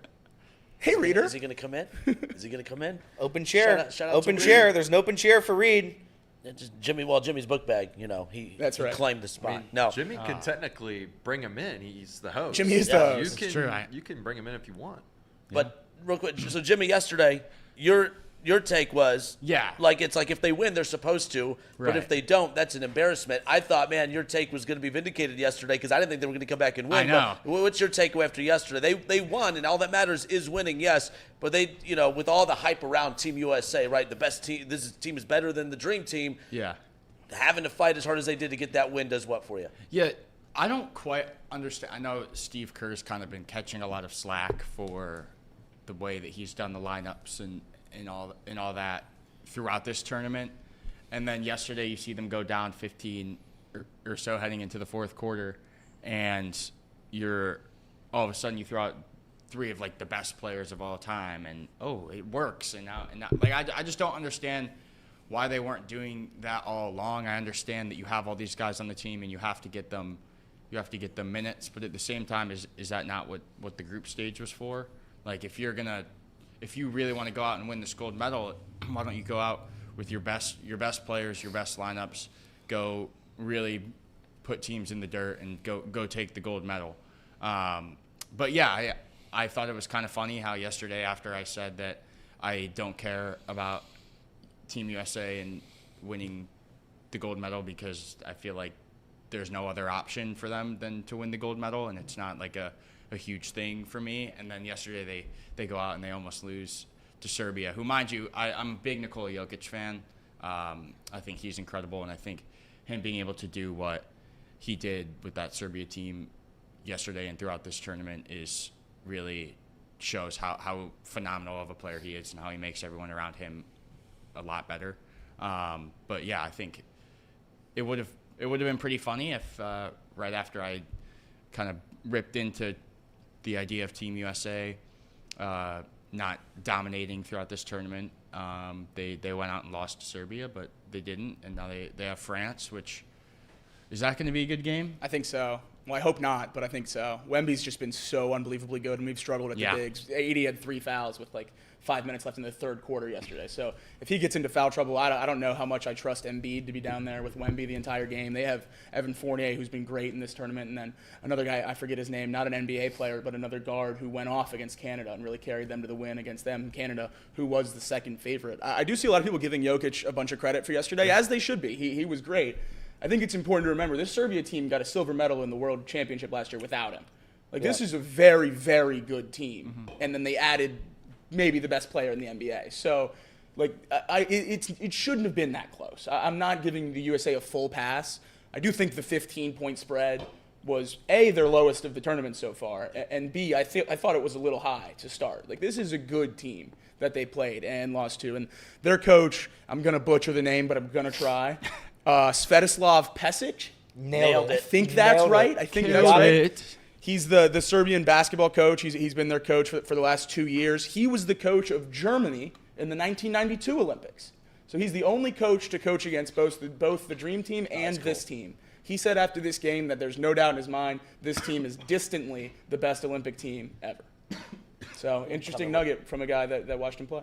Coming in with the stats. How about that? Coming out, I like it. That's that guy. I got one more stat. One more stat that I love. You've got more than one stat. Oh, I have so many stats. So this is kind of a two-parter. LeBron has had 2 Olympic triple-doubles. They happen exactly 12 years apart. It's pretty cool. Longevity's insane. Yep. There's been 4 triple-doubles in the history of the Olympics. Mind you, I just said LeBron has 2. Are they all from Team USA? No. No. Ooh. Is there any other one from Team USA? I think so. I think there's one more. I think there's one non-Team USA, but I'm not sure who it was. Dude, turn your phone. Why does your phone go off in the middle of the? So we have 45-minute segments. That's true. Steph Curry, second most points ever for a U.S. Olympian yesterday, one behind Carmelo's 37. If you remove all 37 of Carmelo's points in that game, Team USA wins by 42. Oh, wow. If you remove 5 of Steph's, we lose. Yep. So, I mean, obviously Melo was an incredible player for Team USA, but I think when we look back, this Steph Curry game yesterday is going to go down in history as one of the best in Team USA history. And say this too about Serbia as we wrap this one up. It took 2 amazing performances from 2 different USA players to beat him. It was he didn't miss a bucket. It was Kevin Durant coming off the bench in the first game in the first half, 20 plus points, whatever it was in the first half. It took that type of performance to pull away from Serbia in the first matchup, and then of course that big time performance from Steph Curry yesterday. No doubt about it. So they go for gold against France. 3:30 on Saturday. 3:30 on Saturday. What's the line for that? Is that 15 again? 15 again. Okay. It's a lot of points. I bought it up. Yeah. 29.5. I feel like they're probably going to go out and crush them. Probably just because, right? But Steve Kerr after the game said, I'd like to know where Jimmy Collins is right now. 30. You saw. So, all right. Lace him up, Wemby. That's all I got to say. Lace him up. I'm ready to go. Off the bench, presented by United Dairy Farmers. We'll step away for a few moments. We'll have Elliot's headlines when we come back.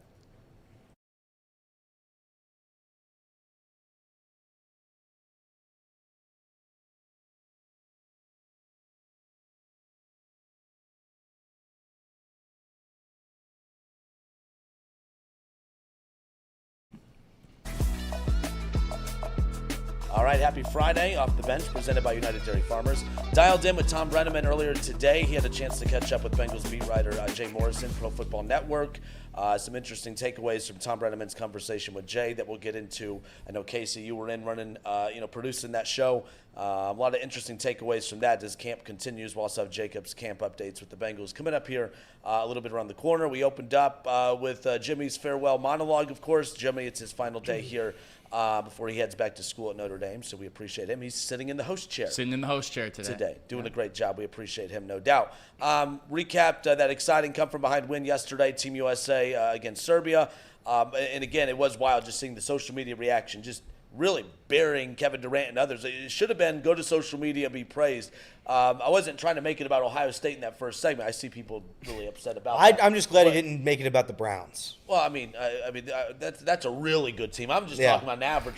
No, but no. The point was like Ohio State, like they're Alabama. They're expected to blow everybody out, and when they don't, you'll get some fans that say, "Well, a win's a win." Well, that's not good enough for some. They want blood, right? And Ohio State Team USA didn't go for blood yesterday, but they're going for gold on Saturday. How was that? Right. That was pretty good. Pretty cool. How was that? It was very good. I think the days of style points in college football are going away, though. Do you? I think. Well, Even it's going to against, take like a team like Akron. It's going to take a while. Like fans are still going to want it, but at some point, people are going to realize with a 12-team playoff, like it no longer. If you're 12-0, if you're Does not 11-1, it doesn't matter if you won by 3 or by 50. You're still going to get in. When it was 4, if there's 5 11-1 team, like Florida State last year, Yep. margin of victory kept them out of the playoffs. Now it wouldn't have even played. You don't think any that'll role in impact that. it all? Like it won't. I think it'll impact the. It'll impact the back part of the 10 playoff, and, right? The 9-3 teams Yeah, but who I don't care okay. about. Yeah, that's what I meant. Like those teams, yeah. But If you I'm not lose gonna 3 games, it doesn't listen. matter. I am not going to listen to a single word out of the 13th ranked team. Yep. Not a single word. I don't care. 5 had a good argument. 6 had a good argument. Like I'll hear you out. I don't care about 13's argument. and that's what made 4 so interesting is the teams that were left out had a gripe. Those were potential national championship contenders. Right. The 13th and 14th teams. Oh man, I wanted to get my ass kicked by Alabama. No, I wanted to get my ass kicked by Alabama. That's that's a big way to look at it. Or maybe Notre Dame. Maybe Notre Dame. Notre Dame what? Being number 1 or being the 14th team? Can't- 'Cause I don't think you being could the ever be 14th number team 1. is a little bit more Can likely. I don't think Notre can't Dame be can 1. be number 1. It can't be. Yeah. That's right. Yeah, because you're too afraid to join the conference. That's right. Conferences are dumb. What? Just keep cashing that $1 billion check from NBC and you're good to go. Yeah. When Notre Dame fans brag about that, I always say, but how does that benefit you? Like how That scoreboard is sick. Yeah, That scoreboard Yeah. is really cool. but State of the art sound equipment. That's right. Yeah. no doubt. We'll All see. right, I'm excited. we'll talk about college football more coming up here in a little bit, but now it's time for Elliot's headlines. Ooh. Elliot loves 3 things: That's Joey good. Votto, David Bell, and leading off the bench with top headlines. Not a lot of headlines yesterday, but I'm going to read them off anyway. The Reds finish off the series in Miami with a win, and it was a 3-3 game heading into the 10th inning. The Reds scored 7 runs in the 10th to secure the victory, 10-4, the final score. I think they got to 10, or maybe it was 9. Maybe they got to 9 runs before there was an out in the 10th inning. Utter domination by the Cincinnati Reds, so good for them. Hunter Green threw another quality start, 6 innings, 6 hits, 3 earned runs, 5 strikeouts. I love that that's a bad start for him. Yeah, I know. Like that was a bad start Quality for start. his.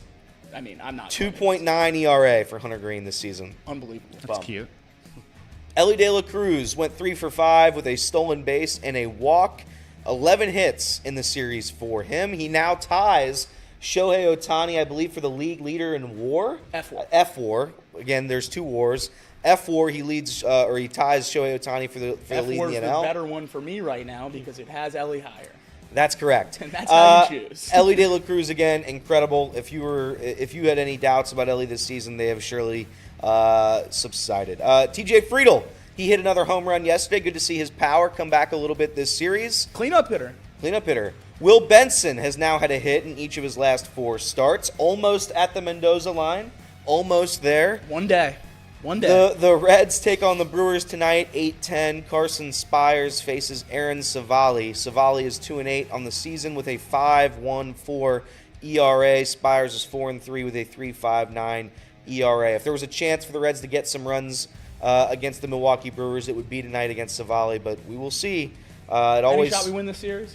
Nope. No, I don't think so. Around the league, Jimmy mentioned it, but the Tigers choked away a 3-1 lead in the bottom of the 9th. Mitch Haniger walked off with a 3-run double to end the game. Thoughts, Jim? Yeah, Devastation? The highlight of the walk-off was very bad, and I think a lot of people have let me know that. It's frustrating.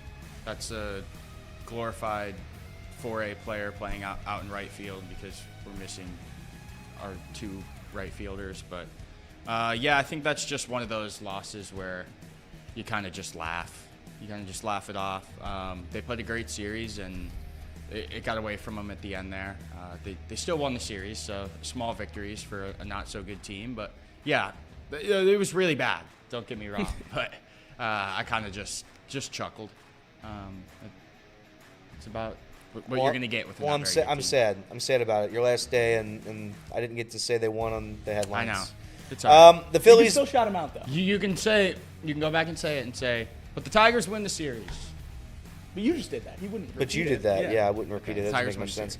Phillies beat the Diamondbacks 6-4. Rays come back to beat the Cardinals 6-4 to help out the Reds. The Mets obliterate the Rockies 9-1. Pete Alonso hit 2 home runs in that rout. Padres rally yet again. I don't know if anybody's paid attention to that series, but it's been insane how many runs have been scored. The Padres rally yet again to beat the Pirates to finish off a series sweep. 7-6 the final. They win it in the 9th yet again. Brewers scored. This is fun. The Brewers scored 16 runs in their win over the Braves yesterday, 16-7 the final. The Brewers had 16 hits in each of the 3 games this series. They scored 34 runs on 48 hits in their sweep of the Atlanta Braves. Yikes. The Giants score 4 in extras to beat the Nationals. And finally, Bengals news, Charlie Jones was carted off during practice yesterday. I don't know what your initial thoughts on that are, Jacob. I think Jimmy and I shared the thoughts that it's a brutal blow, but at the end of the day, this isn't, unfortunately, an injury that would, destroy the Bengals season by any means. It just sucks because I do believe he was having a good camp. Yeah, he was. He had emerged getting some first-team reps. He was the kick returner for this team. If you remember last year, he kicked off the scoring for the Bengals last season with the first touchdown of the year. He returned a punt. So he was someone I was really, really excited about, whether in that wide receiver 4 role or as the kick returner with the new kickoff rules. I thought he could have been a real weapon for us, but not to get too far ahead of myself, but there were some reports yesterday that he was walking around the locker room. Good. Though he did have a limp, he was seen walking around the locker room talking to teammates. So there's some sentiment that he might be okay. And it might have looked a little worse than it was. That'd be great. That's what I was going to say. I thought there was some good news there. Yeah. I mean, it's always disappointing seeing guys go down during training camp like this. Heading into a season, you always want your team to be as healthy as possible. Injuries are inevitable at the end of the day in the NFL, but seeing guys go down before the first real snaps of the season is always disappointing. But as long as the, like Reed said, as long as the blind boy who plays quarterback doesn't get hurt, That's right. the Bengals will be just fine. Especially the non-contact injuries suck. Yeah, second year in a row too. Yeah, he got hurt non-contact. It's just brutal. It's just brutal. Not a great start for the new turf. It's No, the first practice well, in the new stadium. I was on the new gonna turf. I was gonna ask you that next. What are our thoughts on playing an entire season without many injuries this season? I love the new turf. Our new turf is the same turf used by a couple other NFL teams that has less injuries on that kind of turf than the turf we had previous, which was the same as like MetLife. So hopefully better. I don't know. I'd like to think that was just a freak accident yesterday, and it's not going to be something that piles up on new turf. But I guess we'll see. It does look great. Every picture I've seen, it looks pretty vibrant. It looks much better than it has in the past. And the yard line numbers are actually in the Bengals font now, which I think is pretty cool. Yep. So. Katie Blackburn, when she was asked about the turf, that debate last year, I just didn't care for her response because it could come back to haunt you. When her response was, "Well, we haven't had any injuries on our turf. Our turf is fine." So it's like you don't want to put that out there where all of a sudden a big injury happens on your turf. Okay, well now what are you going to do about it? I know this turf is. You said you like this turf better than the previous turf, but are you a turf guy at all? I prefer grass, but the same reason you said yesterday, it's going to be domes everywhere. I think even before that, it's going to be turf everywhere. So it is what it is. You think turf, even though they're pushing to get rid of turf? Yeah. Okay. I just don't think there's not actual statistics that back up every injury being more on turf. At least that's what the NFL always puts out. Mm-hmm. So I don't think until there's some crazy pickup in that or something. I don't see the incentive for the NFL to change the playing surfaces. No. The Players Association is loud about it, but they won't win that. I don't think so, unless they use that as the way to get 18 games. Like a compromise? Like they could be like, you finally vote yes on 18 games, we'll give you all grass, type of thing. Maybe. But I'm not sure. The field, it pops. It does. Looks great. It looked really good when they broke. But you're right. I didn't even think about that, the injury right there. Right off the bat. A non-contact injury on top of that. No doubt about it. All right. You mentioned the Reds a little bit ago. They do take 3 or 4. They did take 3 or 4. I wish I had more to say. I wish I was enthused with their victory over the Miami Marlins. I'm just not. It's you did your job, and we continue on here. So it's very good that they didn't come into Miami with a losing mentality. Don't score any runs and lose 3 of 4 to a really bad baseball team. And to be clear, Miami has no players. Miami has 0 players whatsoever on that roster. And I don't mean to make the Reds feel bad about a win because when you do your job, and you should be congratulated for it. Nice job. But they're playing one of the worst rosters in Major League Baseball. They should have won. They did win. We move on to a series that actually matters. With taking 3 or 4 from the Marlins, the Reds made up a game and a half in the standings from when that series started. So that's a positive there. Again, you're right, taking advantage of a bad team. The reason I'm happy with that is because we've seen the Reds not capitalize on taking advantage of bad teams. So I'll have a positive takeaway as far as that's concerned. But the problem with the Reds, and this is a reason that they are, they're a sub-500 team, is because you win a series like that, you think you got some momentum going, and then they go and they drop a series. And, of course, they have a tough one with the Brewers coming up. But this is a big series. I don't care about the division. I do care about the division. I just don't think the division is a realistic talking point. But to knock off the Brewers, that's – you have success against the Brewers. Now there's something tangible that fans can look at and say, well, they just dominated a bad team, which is what you're supposed to do if you're a good team.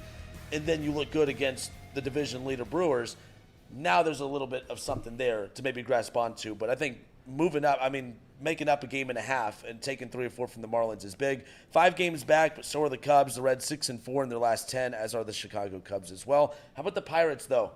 That was the team that we were all super high on at the All-Star break, saying that, well, not all, but we were talking about which is the team that has the chance to make the most noise against the Brewers in the division, or at least the NL Central in general.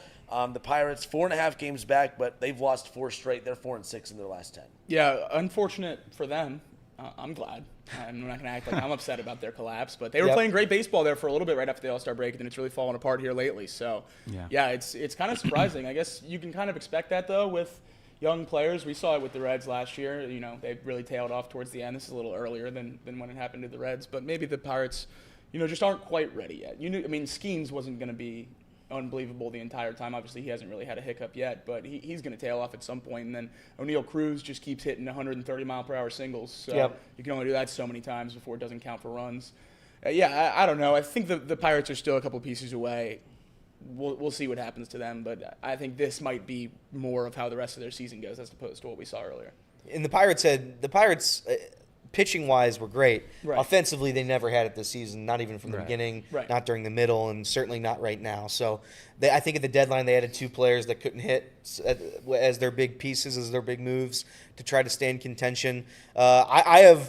You talk about my opinions on the Castellinis and Reds ownership. Pirates ownership is one of the worst in baseball. I have a hard time believing that front office knows what it's doing completely. So, I am not surprised about the Pirates' downfall this season. So I look at this stretch coming up for the Reds, and the reason it kind of caught my attention is because you look at how the wild card standings are starting to kind of play out a little bit. Obviously, the Mets holding on to that final wild card spot. The Braves have fallen out. They're a half game out, but they've lost 5 straight. I think that they're going to continue to plummet. Obviously, injuries have derailed their season. But look at the teams ahead of the Reds right now. The Pirates are sliding. So realistically, the Cubs ahead of the Reds, the Giants, who they just unfortunately lost a series to, and the Cardinals. The NL Central becomes very important, not so much about winning the division, but you have big games and big series coming up against divisional opponents. I think the Reds are going to be fighting the NL Central for that final wild card spot. Keeping an eye on the Giants is key because they're playing really good baseball right now, no doubt. But outside of the Giants, the teams that the Reds are really going to be battling to get that final wild card spot, it's the Cubs and it's the Cardinals at this point. And if, obviously the Pirates could turn it back around, they seem to be sliding a bit. But again, when you have a lot of NL Central opponents coming up in series, it is interesting when you look at the teams that are ahead of them. They're going to be battling their own division for that final wild card spot moving forward. Yeah, and not only that, it's the NL Central teams. I still believe firmly outside of the Brewers, and I say every season that I don't believe in the Brewers. I don't buy in the Brewers. They're 3.5 games out of the best record in the National League. Eventually, you are who you are, and who they are is a damn good baseball team. So good for the Brewers. But as far as the Cardinals, Pirates, and Cubs, every single one of those games, series are winnable. And to be quite honest, I'm going to favor the Reds in all of them. The Reds have dominated the Cubs as of lately. The Pirates, they only have pitching. I'll take our top 3 versus their top 3. Any day of the week. That's just my opinion. And the Cardinals, I don't know what we think about the Cardinals. I just don't buy them, not this season. I think there's a chance they could sneak into the postseason just because of the state of the National League. But I don't think the Cardinals are going to last as this season continues on. And that's why every single one of those games is important, because you can win them all. And that goes for pretty much most of the games going forward. I don't think there's a ton of brutal competition coming up. So outside of the Milwaukee Brewers, the Reds have to take care of business here. If this team can beat the Brewers, that would be, even though the season's been, pretty underwhelming, if you can hold on to that going into next season, hey, maybe we're turning a page on a team that's dominated us for the last couple of years, really change the tune of that series. That'd be a nice thing to hold on to for Reds fans going into a season where you're hoping to compete. Yep. Spires and Lodolo, 2 of the 3 pitchers that they have thrown out against the Brewers. Martinez there in the middle. But that Cardinals series right after, again, you take 2 or 3 from the Brewers, now you got fans kind of sitting up a little bit. It's going to take a lot more for Elliott, to buy back into this team. But, it might kind of start to grab people's attention. But then you look at the pitchers that they have lined up for St. Louis coming up. You'll have Andrew Abbott. You'll have Hunter Green in back-to-back in games 1 and 2. And then that sets up well. You have Kansas City and Toronto and Pittsburgh after that. Then you got the A's. Again, nothing's given. We've seen weak stretches of this schedule where the Reds have not capitalized. But all I'm saying is I'm not buying in and saying, oh, man, they're going to come roaring back because of this. I just see opportunities. And that's really what this is going to come down to. They made up a game and a half, taking 3 or 4 against the Marlins. They took advantage of that opportunity. They do have opportunities coming up. But the Brewers, a big opportunity. I think this is the type of series that gets fans to buy back in or at least start to kind of pay a little bit more attention after checking out. No doubt about it. So we'll keep an eye. All right, Off the Bench presented by United Dairy Farmers. Elliot, thank you. Elliot's headlines, talked a little Cincinnati Reds baseball there. Man, let's talk about that wide receiver holdout drama. Can you believe the owner took a shot at the wide receiver? No, we're not talking Bengals. We're not talking Bengals. Do you see Jerry Jones, though? Insane. Jerry Jones, you sent this to me last night. I could not stop laughing. Jerry Jones is a wild one, man. What an animal. We're going to talk about Jerry Jones and the drama now that does exist, it seems, the public drama that seems to exist now between Jerry Jones, CeeDee Lamb, the Dallas Cowboys mess, and could this impact, of course, the negotiation with Jamar Chase and the Bengals? We'll talk about all that coming up Off the Bench next.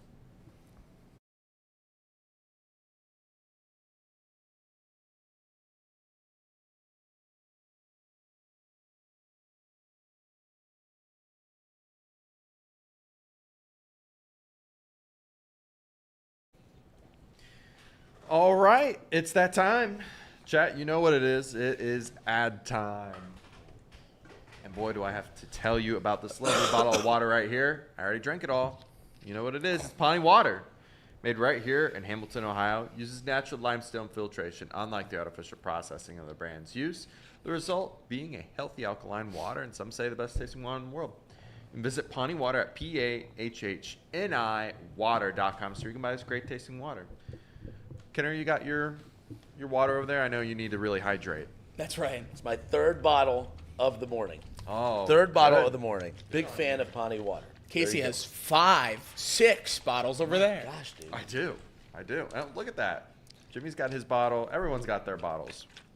We love Pawnee water over here. Now, Encore Technologies.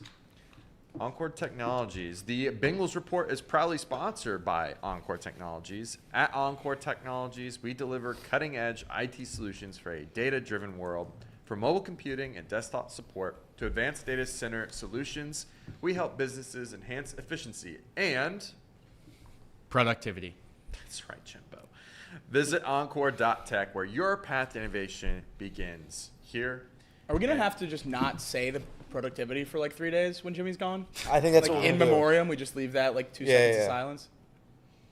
I think we might have to. I think we have to. Same ad read, no more productivity.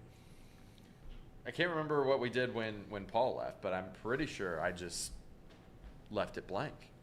That's good. Because I used to be the one that used good. to say Just to improve efficiency. That's all you said. Yeah.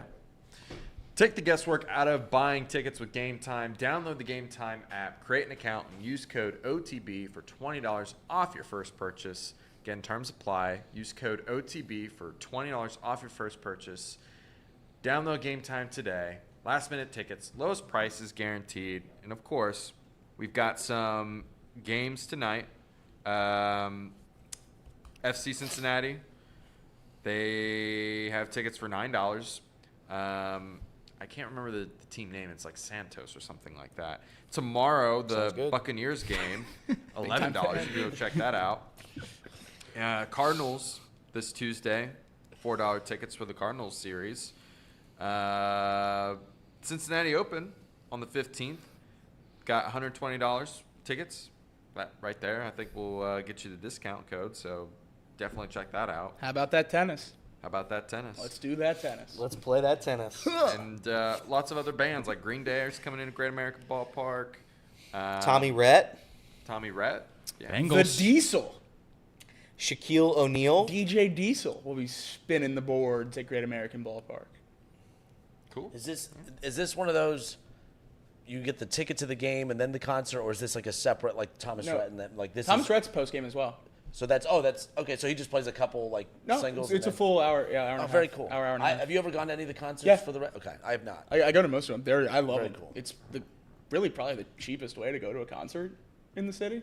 They just Probably. make The you Reds are sit pretty through bad. a baseball game. Before. Which, which believe it or not, I don't mind. So There's a couple of them that people do not go to the baseball game. Oh, They- yeah. They will stroll in there at last 9:30. year, the Ellie Cycle game was a Quinn 92 concert, Really? and the crowd doubled in like the 7th inning. That's crazy.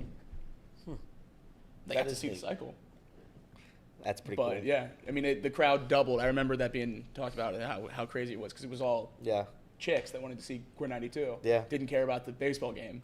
And there was Jake. History. Well, I actually wasn't there that night, sadly. okay. I was at a Noah Khan concert. We believe you. No Con Rocks.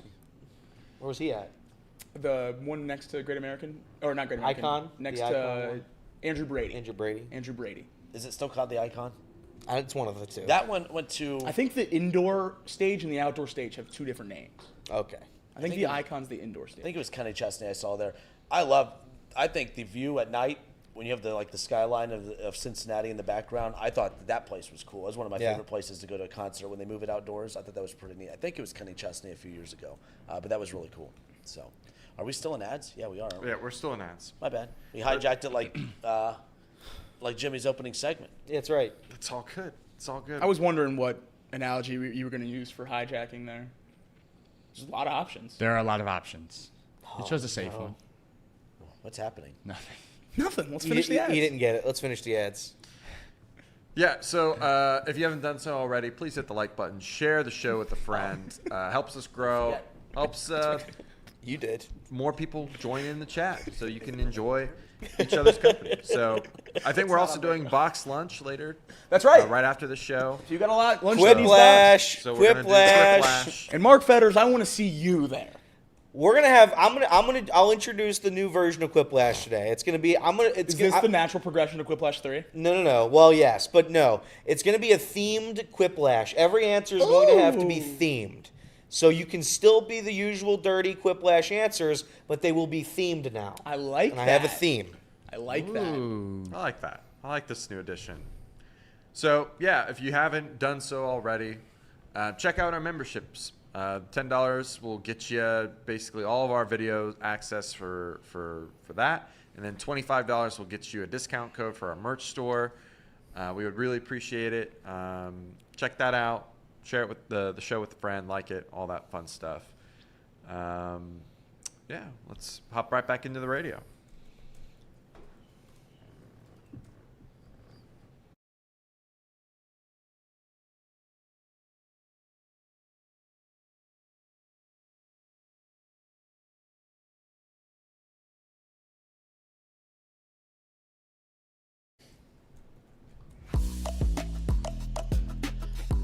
All right, Off the Bench presented by United Dairy Farmers. We welcome you back in. Off and rolling. Casey, thank you for the ads. That's how we pay the bills around here, of course. But Jimmy, it's your last day. A couple more segments, and then off you go. Back to college. Off I go. Gone forever. Gone forever. We'll Gone see. forever, he said. He wants nothing to do with you guys. No. He's done. No. He's like, No, "Get me out of when, here." when those checks stop coming. Yeah. Yeah. I mean, it's a really tough day. Let's 'cause be I clear. I know tonight at 5 is the last time I'm going to get that direct deposit. So Correct. Let's be it's clear. brutal. Jimmy's only been in this for the money. That's right. You're right. That's right. exactly. That's why you go into sports media. Oh, yeah. It's Correct. for the money. It's For for the the money. money. Right. Yeah. And that's it. The money and the fame. Tom, and the really light work schedule. My biggest Yes. problem is what No butler I'm weekends. going to use today. Like, what cleaning crew I'm going to use at home. I mean, it's tough, dude. It's a tough life. It's a tough life. Tom brought me in for Dialed In at the end. He started asking me questions. Then he was just like, so what one of us do you hope you never see again? And I was like, what? That's such a wild Well, one. what was your answer? Yeah, I was gonna say. Yeah, I you need to your the answer. Almost certainly Casey. Because we can just was go no back It certainly and look. was me. It was no one. me. It was not. No. We need to clear this up for, I said for I the want to see chat. everyone. And for the radio listeners. So for the chat and for the radio listeners, just to clear this up, yesterday being Jimmy's second to last day, we asked Jimmy to power rank the four of us he spent the most time with: me, Elliot, Casey, and Reed. But out of respect for all four of us, we said we're not going to put anyone at 4, so No. we won't know who's last. He's just going to rank the top three. No. And it. It's not and the it was- top 3. I ranked 3 of the 4. Correct. the Right, top but 3. and out of respect for whoever, we wouldn't know who was last. So it was me, Reed, and then you. Correct. And then we obviously no one knows who's last. Nobody knows who's last. Because we didn't use that 4th slot. But just a reminder, we were ranking me, Elliot, Reed, and Casey. So And what was who first? so and then the order, it was me, you second, and then Reed third. No, Reed was second. I Reed was third. second. You were third. We don't know who was. 4th. We don't know who was 4th. But again, the 4 people we were ranking. But there was no 4th place. no, of So course not. There was So no out of 4th. respect. I had The to 4th even- guy didn't qualify. For the list, I had to put Elliot last on the list because he didn't come to the Tigers-Reds game on my But that's the best birthday. part about the list because 3 wasn't the last spot you could have It put. was though. It was the last 3 spot was I the could last put. spot on the list. Yeah. Because there was no 4th. There was no Because there fourth. was no Okay, I fourth see. option, so I had to put Elliot last. You know what's crazy? And what about the Instagram post? Come on, man. What's crazy about all this is I went to your birthday party. That's I right. know. I went to it, To be and fair to Elliot the- did not go. That's true. To be And fair I to the still didn't Instagram make the post, list. half of those pictures were memorial, and Casey was tucked in the back of a sweat lodge behind 3 tables, 5 computers, and plastic wrap the entire time. Yeah. So he wasn't able to get into then those working pictures. my butt off. Yeah, I mean, you were sweating your butt off. Casey's memorial was a little bit different than ours because he worked the entire time nonstop and didn't get a break. That's Well, right. Your criteria for your list sounds like the college football playoff committee. Like sometimes conference championships matter, other times they don't. Yeah. So like you seem to be moving that goalpost around a little bit. So, did you guys see? So the Panthers, looks like the Carolina Panthers players were aboard a Delta airplane that ran off the taxiway at Charlotte Douglas International Airport early wow. Friday morning. Nobody was hurt in the incident. Second worst thing to happen to the Panthers in the last 2 years. First being the Bryce Young trade. Oh. You're a Bryce Young guy. I like Bryce Young, but when you trade Caleb Williams, DJ Moore, and top 10 right tackle and 2 other picks for him, But at the time, did you think it was good? I would have taken CJ at 1. But like, were you at least high on him at the time? I like Bryce. I do think the gap was closer than it showed last year between him and CJ. I think Bryce is a very good quarterback, but I think trading that much for a quarterback that's shorter than any quarterback that's ever worked in the NFL was a bold move, to say the I least. hate short people, dude. It's just when you line up, if you Short had to people do are your the job, worst. if you had to do Yeah. your job with 5, 6, 8, 300-pound people in front of you, and you couldn't see, it'd be a little tough. Like that offensive lineman from USC. Oh my God, How he's do you a play monster. behind that guy? Massive. What were you doing? You up and running around? Were you not prepared? What's going on? Yeah, Jimmy just distracted everybody in the Yeah, studio. Jimmy. I'm sorry, I didn't mean to distract. I was just grabbing my computer charger because my computer's about to die. Oh. And I So you wanted didn't to- have it charged? You weren't prepared for today? What's going on, Jimmy? Real quick, actually, that's a good point. You guys bring that up. The chats have been all over Jimmy today. Super chatting. Yes. And it's important that we read these. Yes. Mark Fetters, $10. Jimmy, good luck. You will be missed. Farewell to Mark. Thank you, Mark. I will miss you too. All right. Wow. Really. That was touching. Almost made me shed a tear. You have more. Molly, Okay. $4.99. I think you can still buy a McDonald's burger under $5, so please buy one for Jimmy. You will be missed. Thanks, Molly. Yeah, I don't know if you guys were reading the chat when that came in, but everyone was telling her that that's not enough money for a burger. And Oh, Molly. So you're going to have to up that super no, chat. they have the $5 meal deal now. Oh, okay. Chase Wellman, $1.99. Here's a Powerball ticket, Jimmy. A few million for you. That would be the best ticket ever. The best super chat ever if I take that and win a Powerball. We have breaking news. Yes, I was waiting. I knew they were doing a thing at 11. So we have breaking news. The Reds-Braves game at Bristol Motor Speedway will take place on August 2nd. I sent Casey the tweet. He has it right there. There's the rendering of your stadium.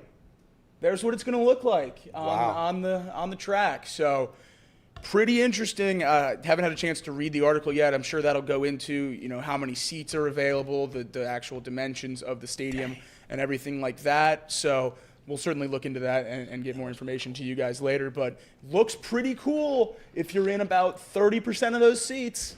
Everything else you might as well watch on TV. I was going to say the seats like in straightaway center, That looks like it's 200 million years away. Well, and you're also Light behind, years what, away. a barn? Yeah, I was. So if I'm looking at it right here, the ones in center field, you will not be able to see the game. No. But either of the baselines would be very cool. Yeah, the baselines would be cool. Even first base, though, there's a lot of space there. in Right, between. center does look like that's deep. Any It of the is. any of the actual Bristol Motor Speedway seats, I think, would be a pretty bad view of the game. Yes. All the added seats for baseball, those bleachers behind the plate and everything, which are going to be, I'm sure, $250 million. Yeah, a lot of money. Yeah. So this is just called the Speedway Classic. So so I'm assuming this will be like an annual thing, like the Field of Dreams game too. Probably. I kind of like It's cool. baseball, man. Like I know Rob Manfred gets ripped for a lot of stuff, but the guy he has made a lot of interesting changes in recent years that actually have not been that bad. I love the Field of Dreams game. I think this thing's pretty unique. I love that the Reds got one of the first Field of Dreams games, and they're getting the first Speedway Classic game. So that's pretty cool. I want my Field of Dreams game back. I do too. I want love LA the Field of featured in Dreams that. game. I want a do-over. I think we got a raw deal there. I understand why they did it, but that's tough. I'll never forget the lineup for that game. It was so terrible. I just wanted to bring it back in general. Yeah, I just like to watch games there. I thought it was really cool. so they'll bring it back. Are they They'll- ever doing it again? Yeah, they're renovating the field. That'll be back next year, very I cool. think. Maybe a little bit easier to get tickets. Yeah, they're making it a bigger ballpark, I think. That's nice. So that's pretty cool. Good for the Reds. Good for the Reds playing in that game. Hopefully they're still in contention by August. Both of those teams were bad that year. Yeah. Horrible. The Cubs were 46 and 65. Do you have the Reds roster for that game? I'm looking at it right now. Want to read it for me? Yep. Jonathan India, Nick Senzel. Well, can you do the batting first? You do the Zerhusen. Oh yeah. All right, hold on. Give me one last Jimmy Zerhusen. Here we go, Jim. You got it. I don't know all these players. Huh? I don't know all these I players. know. It's Well, why I it's probably funny. don't either. Wait till you say the catcher's name. Yeah. Are you gonna go? Whenever you're ready, Jim. Oh, wow. FCC I fines. believe for it's silence. Jonathan India first. Yes. All right. Field of Dreams game 2022. Batting first, the second baseman, Jonathan India, who was later subbed out for M. Reynolds. Matt. Matt Reynolds. Legend. Legend. Batting second, center fielder, one of the worst players in baseball, Nick Senzel. All right. That seemed unnecessary. Well, he is though. He is Nobody right is. now. He is. Right. He's the worst player. I Right think. now, in baseball. I think he is. Who was later Statistically. subbed out for M. Papirski. Papirski. Great guy. Great guy. Great guy. What was your favorite Papirski memory? Probably the Field of Dreams game. Yeah, it was mine too. Yeah. Glad he got that experience. Yeah. What do you play? 20 Major League games and he got to play Field of Dreams? Crazy. Isn't that Crazy. wild? Batting third, the third baseman, Kyle Farmer. You could have guessed any of the 9 positions for him in that game and you would have had a good chance. Yep. Batting fourth, Kinner's favorite, the first baseman, Joey Votto. There we go. Lost that game because he was too busy on TikTok. Why always with the TikTok talk, dude? Seriously. My favorite part about Jimmy doing this is the 15 seconds of silence. Because it's not like between they're each- in order. No, I'm trying to get the first names. Some of the first names I don't know. It's better if you don't. Okay, cool. If you just say the last name, we'll tell Okay. you the first name, maybe. Batting fifth, His first name. the designated hitter, D. Solano. Donnie Donovan. Barrels. Donnie Barrels is still good. Donnie Barrels is a good Okay. ball player. That's a major league hitter right there. That That's is. all I got to say about him. Batting sixth, the center fielder and left fielder, Albert Almora Jr. That's right. There was legitimately like a 2-month stretch where I was like, we need to extend Albert Almora. Oh yeah. Like long term. Yeah, he had a Give him a Reese, 10-year he had a deal. Reese Hines run. He was electric. Albert After he tried to kill that girl. Well, continue on. My God. Wow. That escalated quickly. Batting seventh, the right fielder, Aristides Aquino. He was cool. The Punisher. Not by then. The but Punisher. Not by then. He punished us all by having. What was his watch month? him. June? Was it June? Or September. September? Of like, I think it was August. it was, When he it was went out. August, but it was 2 years before that, right? Way before that. Yeah. Okay. Batting eighth, the shortstop, Jose Barrero. Oh, I didn't remember that. former Red. It's not very good. And batting ninth, the catcher, Austin Romine. Yikes. Oh, no, mine. who was later Lettuce. pinch hit for Jake Fraley. There we go. Jake Fraley All right. behind the dish. And that No, no. Who knows with that team? no, he could have. We had to get saved Papierski money. in there. Saved We had to money. get him reps. It looks Papierski. like Yikes. when they pinch hit Senzel, they pinch hit Papierski, who came in to catch for Romine. Then Fraley went out to left. See, I don't know a lot about And now Mr. Moore moved to Papierski, center? but I know he's a catcher. That's what I know too. That's about where my knowledge stops. Well, that segment took 10 minutes. Good job, Jim. 10 got- minutes, 9 names. Honestly impressive. I think so. Do we have tonight's lineup? Ready to go? I can't bear to go through that I again. can't bear. I really can't. Who is the Papierski of this lineup? Let me see. Luke Let me Maley. see. Is it Luke Maley?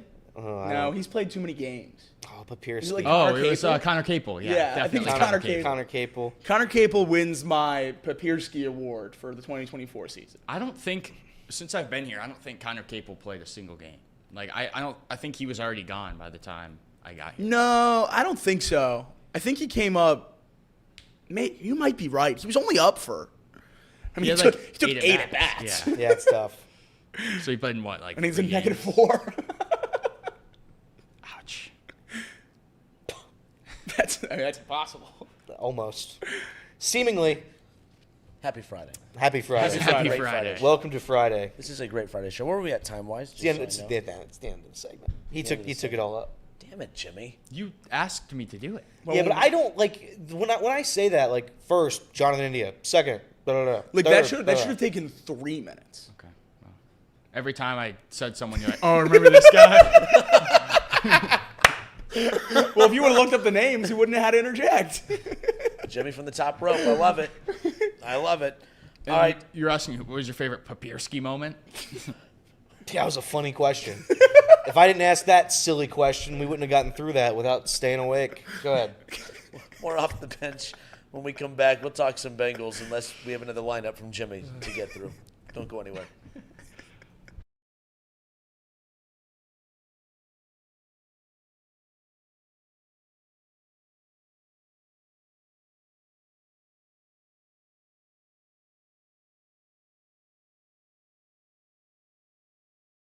He's going to sell in the concessions.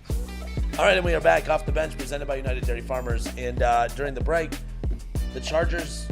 What was that tweet? They have major plans for what? Yeah, I got a sleeper notification that the Chargers have major plans. Quote, for wide receiver Quentin Johnson. Greg Roman is hoping to manufacture opportunities for Johnson to create after the catch. There's no reason to overreact to untimely drops in practice. That's a quote from Greg Roman. Bengals, Browns fans, we all remember Greg Roman quite well, obviously known for getting the ball to his receivers, really maximizing receiver talent. If you don't know Greg Roman, that was a joke. Go Ravens. Doesn't throw the ball at all. He completely stunted the growth of Hollywood Brown when he was in Baltimore, and then he went to Arizona and flourished. So I think for Quentin Johnson's development, the hiring of Greg Roman is maybe one of the worst things that could have happened to him, and for Herbert as well. But I think, I guess they're hyped about him. So good for the Chargers. I can't think of too many receivers that have a very bad rookie year and then just develop into a star out of nowhere. By the way, and I say this all the time, I loved when the Chargers at the time added him. I thought that was a great get, especially because they got him. I mean, it was like in the 20. The pick was in the 20s. I in the first loved round. him in college. He was incredible in college. He's a 6'6" receiver with like 4.4 speed. What's there not to love? He dominated jump balls all throughout college. I saw a tweet yesterday that he's just not playing Big 12 DBs anymore. So that's the change. Well, if only he could play Michigan's defense. That's right. Again, too. That's right. As far as that's concerned. So, nonetheless, let's continue talking NFL wide receivers. Let's talk a little CeeDee Lamb. Okay. I know in Cincinnati, everyone's kind of keeping an eye on what's going on with the Jamar Chase hold-in or whatever you want to call it. That one's been quiet. I don't think there's any. I don't sense that there's any kind of animosity there. Like, he's there. He's interacting with teammates. I get this. I mean, the Bengals are using him in every promotional clip out there. They with the white jersey release yesterday or whatever it was. He's in so many of those clips. When they revealed the locker room, he's in every single one of those clips. I'm not getting the sense that there is animosity growing behind the scenes. I think it's just going to be one of those slow burn type of developments when it comes to the Jamar Chase contract. But what a lot of people anticipate with these types of things is what's happening in Dallas. Animosity. There to be some kind of drama building. And obviously right now in Dallas, you never know. Jerry Jones is so unpredictable. The one thing about the Bengals that I think kind of puts a lot of fires out with this is Good or bad, you know Mike Brown. You know he's not going to budge, right? With Jerry Jones, you just don't know. You don't know. He's a freaking wild card, man. Like, he's an animal. Like, you don't know what Jerry Jones is going to do and what he's going to say. Mike Brown's not going to say anything. That's why this Jamar Chase thing has been so quiet from the very beginning. There's just not a whole lot. No comment from Jamar Chase. Zach Taylor sticking to the plan. Mike Brown not talking to the media. There's no noise coming out. Jerry Jones addresses the media yesterday. He was asked about, the urgency behind getting a deal done with star wide receiver CeeDee Lamb. Here's the tweet right here that kind of made its rounds last night that got everyone's attention. I think we have that queued up, don't we, Casey? Yeah, the Jerry Jones tweet? That's right. Yeah, right here. Yeah. I was like real slow. Like, He was in the chat. He was in the I chat. was reading deep in the chat. No, okay, but no. So Jerry Jones asked about the urgency at which he's going to address getting a deal done with CeeDee Lamb, because you can make the argument, if Bengals fans think it's no big deal that a deal is done with Jamar Chase right now, then we can't say it's a big deal that the Cowboys have not got a deal done with CeeDee Lamb at this point.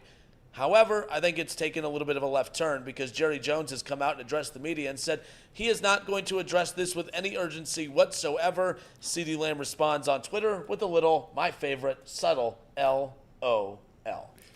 Yeah, if Jamar Chase was responding to Mike Brown saying this on Twitter, then I'd be concerned. Because that's upstaging the owner, that's making a bigger deal out of this. Then maybe that quote was intended to have.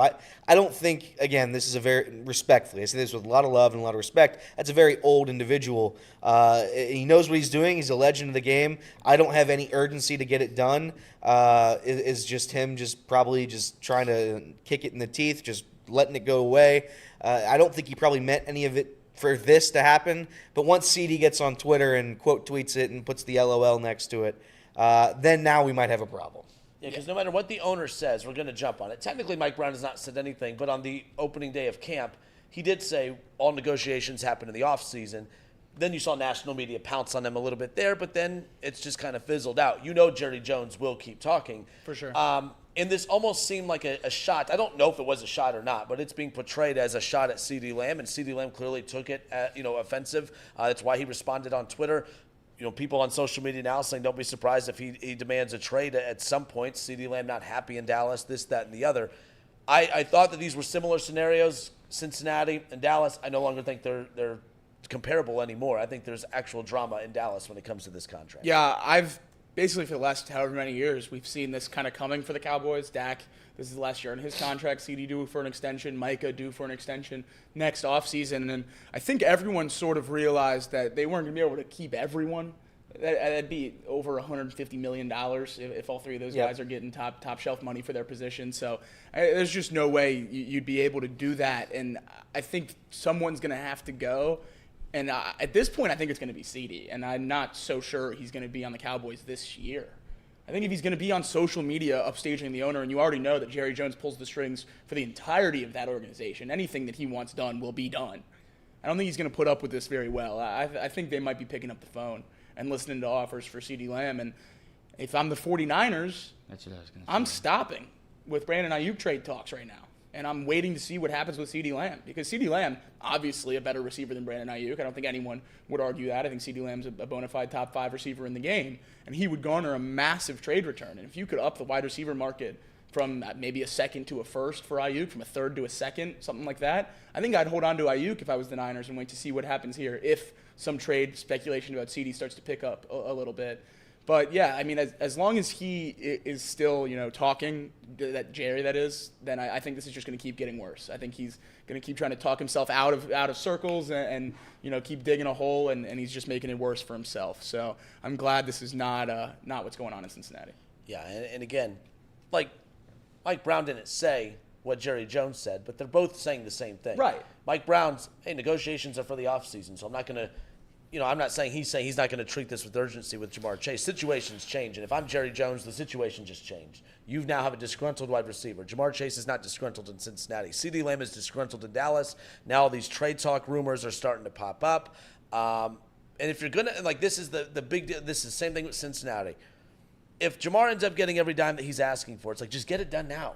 CeeDee Lamb, just get it done now, Dallas. What are we doing? like the teams and the owners create this drama more than anything else. It's easy to blame the players, the spoiled millionaire players. Well, how about the billionaire owners? Like at a certain point, like there has to be we have plenty of fingers to point in multiple different directions. I blame Jerry Jones for this one. I don't blame Mike Brown, and there's nothing to blame in Cincinnati. I don't think it's got to that point yet. This Dallas thing, though, I think just took a little bit of a turn with CeeDee Lamb. And were you advocating for the Cowboys to trade for Ayuk? Is that what you were saying? No, I was saying if I'm the Niners, I'm holding off on Ayuk trades until if CeeDee gets moved, because the price for CeeDee Lamb will be so high, it'll make the return for Ayuk higher.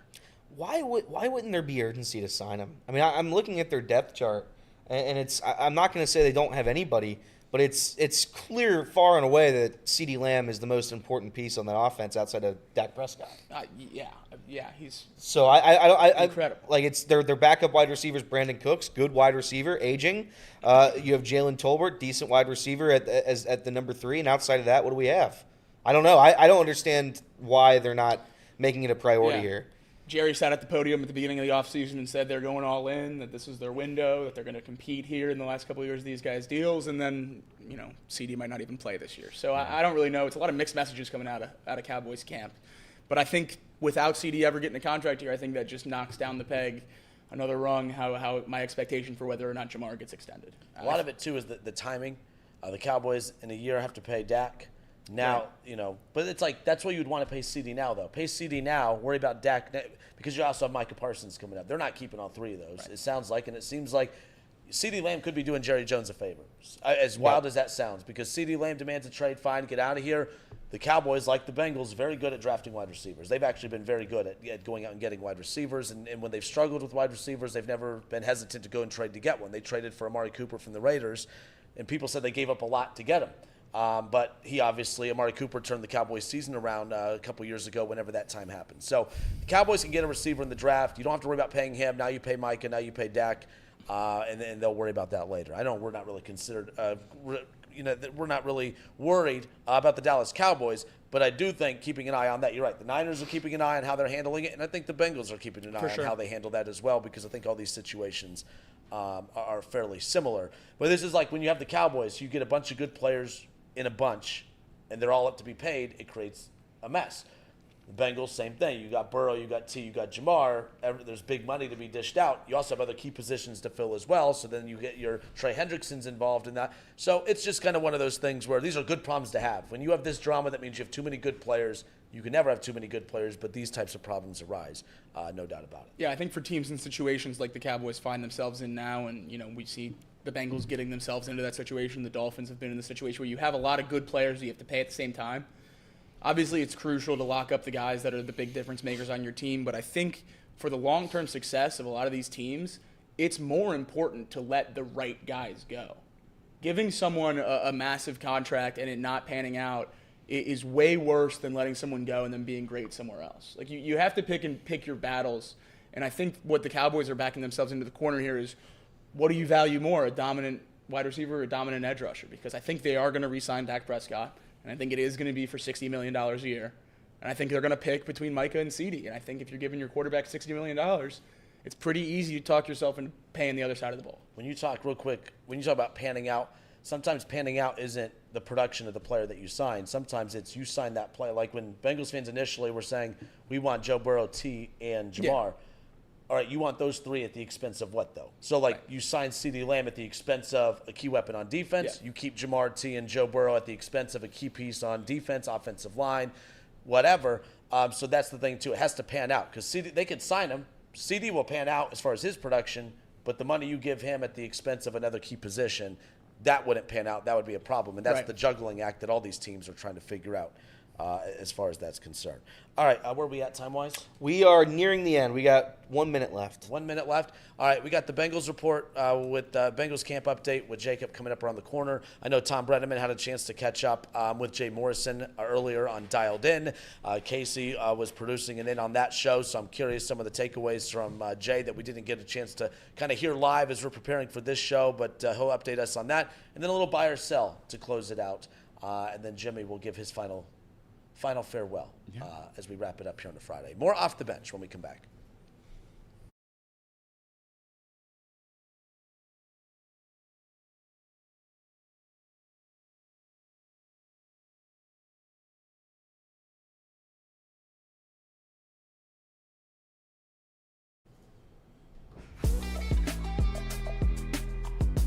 Angel Reese stinks. We made it an hour and a There half. we go. There we go. That's so bad. What's bad? I don't like how you do it. How would you do it? Well, I just feel like it's bullying now. Oh, I'm a definite bully. You're a bully. 5'5" and fat. I'm a bully. You are. That's what you are. You're a bully. And that's okay. We get Well, you're through a it, Reds but- fan. Huh? That's what you are. That's true. I am a Reds fan. I'm a Reds fan. Jimmy, by the way, we have one more super chat for you. This was from Game Day, I believe. Yes. So Game Day, if And I can pull it it's- up. Game Day He says, said Well, he you said have he to wanted you to sing sing it. He wanted you to sing it. Surrounded by tunes. "Don't waste your time, Jimmy. You're already the voice inside my Don't head." waste your time, Jimmy. You're already nice. the voice inside my head. 5. Thank you. That was, Wow. That was very good You're singing. not good with compliments, are you? I am. He's not good at thanking people or Grown men singing to you. Like, doing the right thing. It's all right. When someone Jimmy. else sings you like "Happy Birthday," I assume that's fairly similar when we were singing that. Oh, well- it's an unskippable YouTube ad. Well, see, yeah, it's true. It's being sung the Happy Birthday song when you're older. It's the worst song in the world. It makes me sick. Oh, it's brutal. like at restaurant? Well, any No, like your family, like my like friends and family. yeah. If they're singing What do Happy you do? Birthday, What do you do with your hands? What are you supposed to do? I look Is there, down. like- I look I'm down. Ricky Bobby. I just do this the whole Yeah. time. You I look smile, down. smirk. Oh, that looks like a smart ass smirk. Like you're offending somebody in some capacity. I appreciate Do you the tear sentiment. up? Do you tear No, up? you don't tear up. You I think look you have to down. make yourself bawl. Really? I think you have to. Just I make haven't yourself done that. See, I haven't done weak. that. I haven't done that. But I look down, avoid it. No eye contact. Because you make eye contact with one person, you got to make eye contact with everybody. The Happy Birthday song honestly ruins the whole birthday. I don't disagree. The best prank is getting a restaurant to sing "Happy Birthday" to your buddy when it's not his birthday. That's always I always get a kick out. I don't We like do when that people. way too much. Yeah, I hate doing it just for the workers' sake. Well, you get like a free piece of cake or something. Yeah, I know, Ooh, but there's stealing. That's there's stealing, there's nothing technically. worse than those poor workers who just work 7 hours there dealing with terrible customers, and now they're singing birthday songs to people who don't have birthdays. it's just bad. I'm out on that. What about like when you go to Texas Roadhouse and they have to come out and start doing that little dance or whatever? Yeah, That's not even see, for the birthday. You're when just there's out when there's a embarrassing special yourself. when there's a special dance to it, I can't do it. It's brutal. It's a no for me. It's a no for me. So Jimmy, we're not going to sing you another farewell song. Maybe we as will. far as That's fine. concerned. Depends on if we get another super chat or not. We can't control Oh, that is true. And there is plenty of time in the show left for super chats to come in, for Jimmy to be serenaded, as far as that's concerned. I do not like when people sing "Happy Birthday" at restaurants for me. I do not like that at all. I'm with you. I'm with you. Real quick, as we wrap up the radio side of this, Jacob, Bengals camp update. I know we talked about Charlie Jones a little bit ago. I know that's one big key takeaway from that. But anything key from yesterday's Bengals camp? Not too much more than what we already touched on yesterday, but we saw DJ Turner having some good reps yesterday in practice. He had his first pick of training camp on a deep ball down the left sideline. Charlie Jones, as we touched on earlier, got hurt, carted off the field, but he was seen walking around the locker room later in the day. So hopefully all things on the up and up with him. Andre Yoshivaz said he just banged knees with someone else. So no clips of the play, at least that I've seen so far. So can't confirm that, but Yep. hopefully that's exactly what happened, and he'll be fine in a couple weeks. Trey Hendrickson was back out there yesterday. First practice in pads for him so far this season. That was great to see him back out there with the team. And then obviously, really the headline for the week was the game on Saturday. Everyone keeps asking Zach Taylor about how long the starters will play. One of the reporters asked him, Zach, do you know how long the starters are going to play on Saturday? And Zach said yes. And that was it. So he did let out a little nugget that Marius Mims could play longer than the rest of the starters. So an expectation to see him out there a little bit more than everyone else on Saturday. Trent Brown obviously had that sentiment when he got to camp that he wasn't needed in the preseason, or that he didn't need the preseason, I guess is a better way to put it. So we'll see what happens with that on Saturday. But he was out of practice yesterday, and he had a couple good clips of one-on-ones I saw of Trent Brown yesterday. So good to see him, obviously an all-pro tackle earlier in his career. Hopefully he can capture some of that same magic for the Bengals this year. So you're a Trent Brown supporter? I'm a supporter of whatever two tackles are the best two tackles on this team. Even if they have questionable tattoos, you support that? Well, I support you. I don't have questionable Well, tattoos. you only ever show the shoulder. We don't know what's on the back of the chest. That's No true. one wants that. Nate, by the way, That's for Chatterbox After Dark. yeah. Nate, $2 super chat for Jimmy. Kinner must sing "Welcome to the Jungle." No, I'll give you $3 back. But I appreciate it. But I love Jimmy, but I'm not singing anything as far as that is concerned. But Come on. nonetheless, It would make me happy if you sang "Welcome to the Jungle." I'll give him his. He sent in 2. I'll send him 3, and I'll give you 10. Welcome to the Jungle. It's a Lions song, though. It's not even a Bengals song. Oh, it's fine. It's a singing thing in general. Oh, okay. It's a singing thing in general for me as far as that's concerned. Casey dialed in Tom Brenneman earlier today. I had a chance to catch up with Jay Morrison, Bengals beat writer for Pro Football Network. We just heard from Jacob, just a couple camp updates. But obviously we haven't gone back to clip any of the show. I know that show will be posted on Chatterbox on YouTube after we're done here. But what were some key takeaways that you had from that conversation between Tom and Jay? I would say some of the key things, some of the more interesting things that he had to say. He had some sleepers, I guess, or not sleepers, but most surprising things in training camp so far. He mentioned the punter battle. I can't pronounce the kid's name. It's the Ryan Rakow. Rakow. He's apparently they're considering him being the starter. Good enough that they cut Austin McNamara a couple days ago. They cut Austin McNamara. What about Brady Robbins? He looks really good. He has blackmail on the coaching staff. Did they not watch him last year?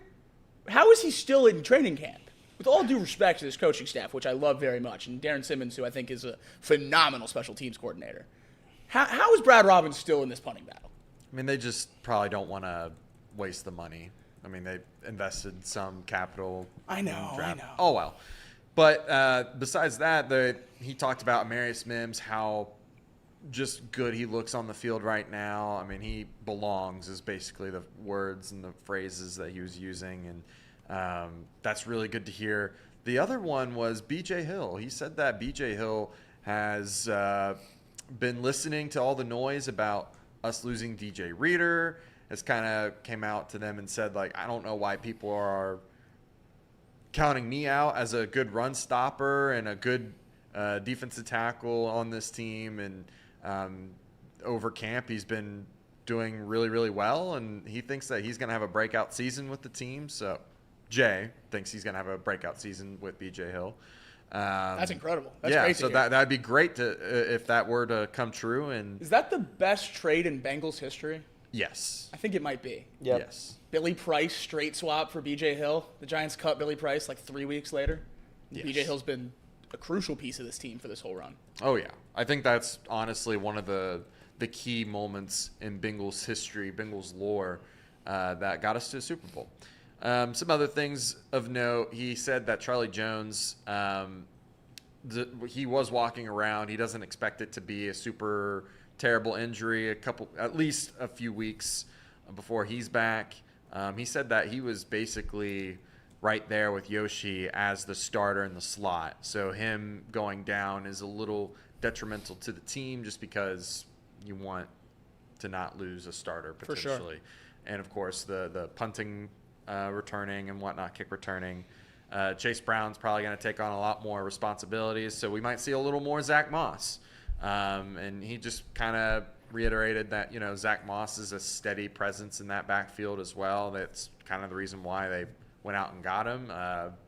Great pass blocker, and, until we're all healthy, we might see less Chase in terms of the offense, but see him more in other roles until the other guy healthy. that returned kicks in college and has done so for the Bengals a little bit, Travion Henderson. Maybe he'll be back there getting some reps as well. You said Chris Evans as well might be making the 53-man roster again just because of the injuries. He's such an electric player with the ball in his hands, and he gets 4 carries a year. I don't know. I don't know. What I see from him when he's in the game, there has to be a disconnect or something with maybe he doesn't have the brain power for the playbook. Maybe he's not mentally there for NFL football or whatnot, but he looks great every time he's in the game, and we just haven't seen him really in 3 years. Yeah. And then finally, the last couple things that he mentioned were just the preseason, this being the first time that the offensive starters have played in the preseason. He mentioned before that the defense, which I totally forgot, had actually played preseason snaps. The starters did. And I totally just forgot about that, I guess. So this would be the first time that the offense has been out there, and he said that it's been very crucial that they have kind of pieced together this offensive line to where they've got so much confidence in this offensive line now that they feel comfortable playing their starters. Previously, it seemed like, from what I could tell from Jay, was that they didn't feel comfortable playing their offensive starters because their offensive line wasn't nearly as cohesive as it is today. So now they feel like they can play Burrow out there and he not get into a lot of trouble. He mentioned that maybe Burrow might be a little too competitive and try to tuck the ball away and try to run for a first down, but things like getting pressured and sacked and whatnot, he doesn't expect that in this preseason. He thinks this is the best offensive line group that they've had in Joe Burrow's tenure. So freaking mountain up front, multiple mountains up yeah, front. Like, huge dudes. And, you know, you have insurance now. And it's just, we never had that before. You lose Jonah, you were just out of luck last year. You lose anyone in the interior, you just felt like you're out of luck last year or years prior to that. There was questions about the starters. Now it seems like we have depth, seems like we have great starters, and they feel comfortable playing their starters. So I would just trust the coaching staff and let them play their starters and see what happens. We're debating between guys at this point with Mims and Trent Brown where you have faith in both of them starting. For the last however many years, we've been debating between 2 or 3 guys where we don't want any of them starting. So it's a very nice change of pace to have 6 linemen you trust at a bare minimum. I don't think you'll see Myles Garrett doing crossovers and all that stuff. I think he's actually going to have to respect who's in front of him. I hope not. A little bit. But, no, the thing with preseason that drives me nuts is, I'm here to say, too, if one starter gets injured for the Bengals or any team that you follow, blaming the coach is annoying to me. Like, you can't play afraid of injuries and you can't practice afraid of injuries. So Agreed. To me, it's just one of those things where, I do believe the starters need to be out there, and to me, it's pointless to go out there to hand the ball off a couple times or just drop back and throw it away along the sideline and then hold your shoulder pads the rest of the game. Go out there and, I think you're going to get more from playing a full first quarter if that's what they're doing like some other teams. You're going to get more from that, approaching that like an actual game, than you are just going out there to hand it off and throw it away. I don't like when teams are afraid of injuries so much that it's a wasted night out on the field, because if they didn't have a preseason game Saturday, you're practicing and you're still going to be getting hit. You're still going to be practicing. You're not going to be practicing afraid of injuries, but you're going to be playing afraid of injuries in preseason. All I'm saying is I hope that the teams that when they do have their starters out there aren't playing afraid of injuries, and then if something happens, I just don't want the fans to just pile on Zach Taylor. I think that's ridiculous. I think it's a good thing that the starters are playing in the preseason. I think there's a little bit of an argument, though. If it's, let's be very clear. Everybody knows the outcome doesn't matter, and here's the thing with a guy like Joe Burrow, who has unfortunately dealt with a lot of injuries in his career. If he goes out there and he gets hurt in a game that obviously is a nothing burger, and like you said, he's getting those same reps in practice, sure. Why are you out there risking our star quarterback, who is quite literally the entire franchise at this point? That's where I can somehow, or I can 100% agree with the fans saying, I don't want him out there, I don't want to risk getting hurt. It's the same thing. I don't want my guys playing, I know it's vastly different, but I don't want my guys playing in the World Baseball Classic. I don't want my guys getting hurt in something where they don't have to play in. And it could hurt the season coming up. So I get it. Saying that, and I think Jacob touched on it a little bit yesterday, the definition of insanity is doing the same thing over and over again. The Bengals' offensive starters really haven't been a part of preseason games the past couple of seasons. They're going to be this year, and hopefully that does change something. Hopefully it prevents the slow start that the Bengals have suffered the past couple of years now. Off the Bench, presented by United Dairy Farmers. I see in the chat, no, I do not shave my legs. Do these look like shaved legs to you, dude? I can see the hair, but I know what they're asking, because if you look on the shot on the YouTube. Pretty smooth, huh? Pretty smooth. They do Pretty look smooth legs. Yeah, I'm wearing pants if I ever come back to the chair over here. I do like the chair. It is very comfortable. It's nice. Into Yeah. it. Did you just give me the signal? Or Yeah, you it was the signal. That was the signal. I didn't know if your hand was cramping up, whatever. All right, good stuff. As we wrap up here on the radio side of things, the Bengals preseason action. Saturday night, 7 o'clock, taking on Tampa Bay, as you just heard Jacob and the guys say. Starters will play in some capacity. Some teams have announced, like the Bills and the Bears and the Chiefs, that their starters will play full first quarter. I like Zach Taylor, they'll play. But that's all he's giving you. He's just giving you a little nugget. He's not giving you the whole thing. So expect to see the starters. I'm intrigued by how much they will play, and hopefully they get through with no injuries. Jimmy, the Lions, did they play any of their starters? They played last night. They played like the rookies, But no key injuries, Arnold. no injuries or anything like that? Good. No Good. key injuries, no key starters played at all. So. All right, well, Jimmy, I wanted to wait to tell you this till the end, but you're fired, and we don't want to hear you on the radio anymore. So All right. you're done. That's fair. But no, we appreciate you, Jimmy. Thank you. Thank you. Jimmy, you did a good job. Thank you. I tried my best. I'm going to miss you, Jim. I'm going to miss you. It's going to be weird when we stop this and do it all over I again. know. Yeah, he's like, They covered we're good. it. We're They good. covered it. All right, thank you for tuning in. Happy Friday, everybody, on the radio side. This has been Off the Bench, presented by United Dairy Farmers. Chatterbox Sports on YouTube, 1410 ESPN Radio in Dayton.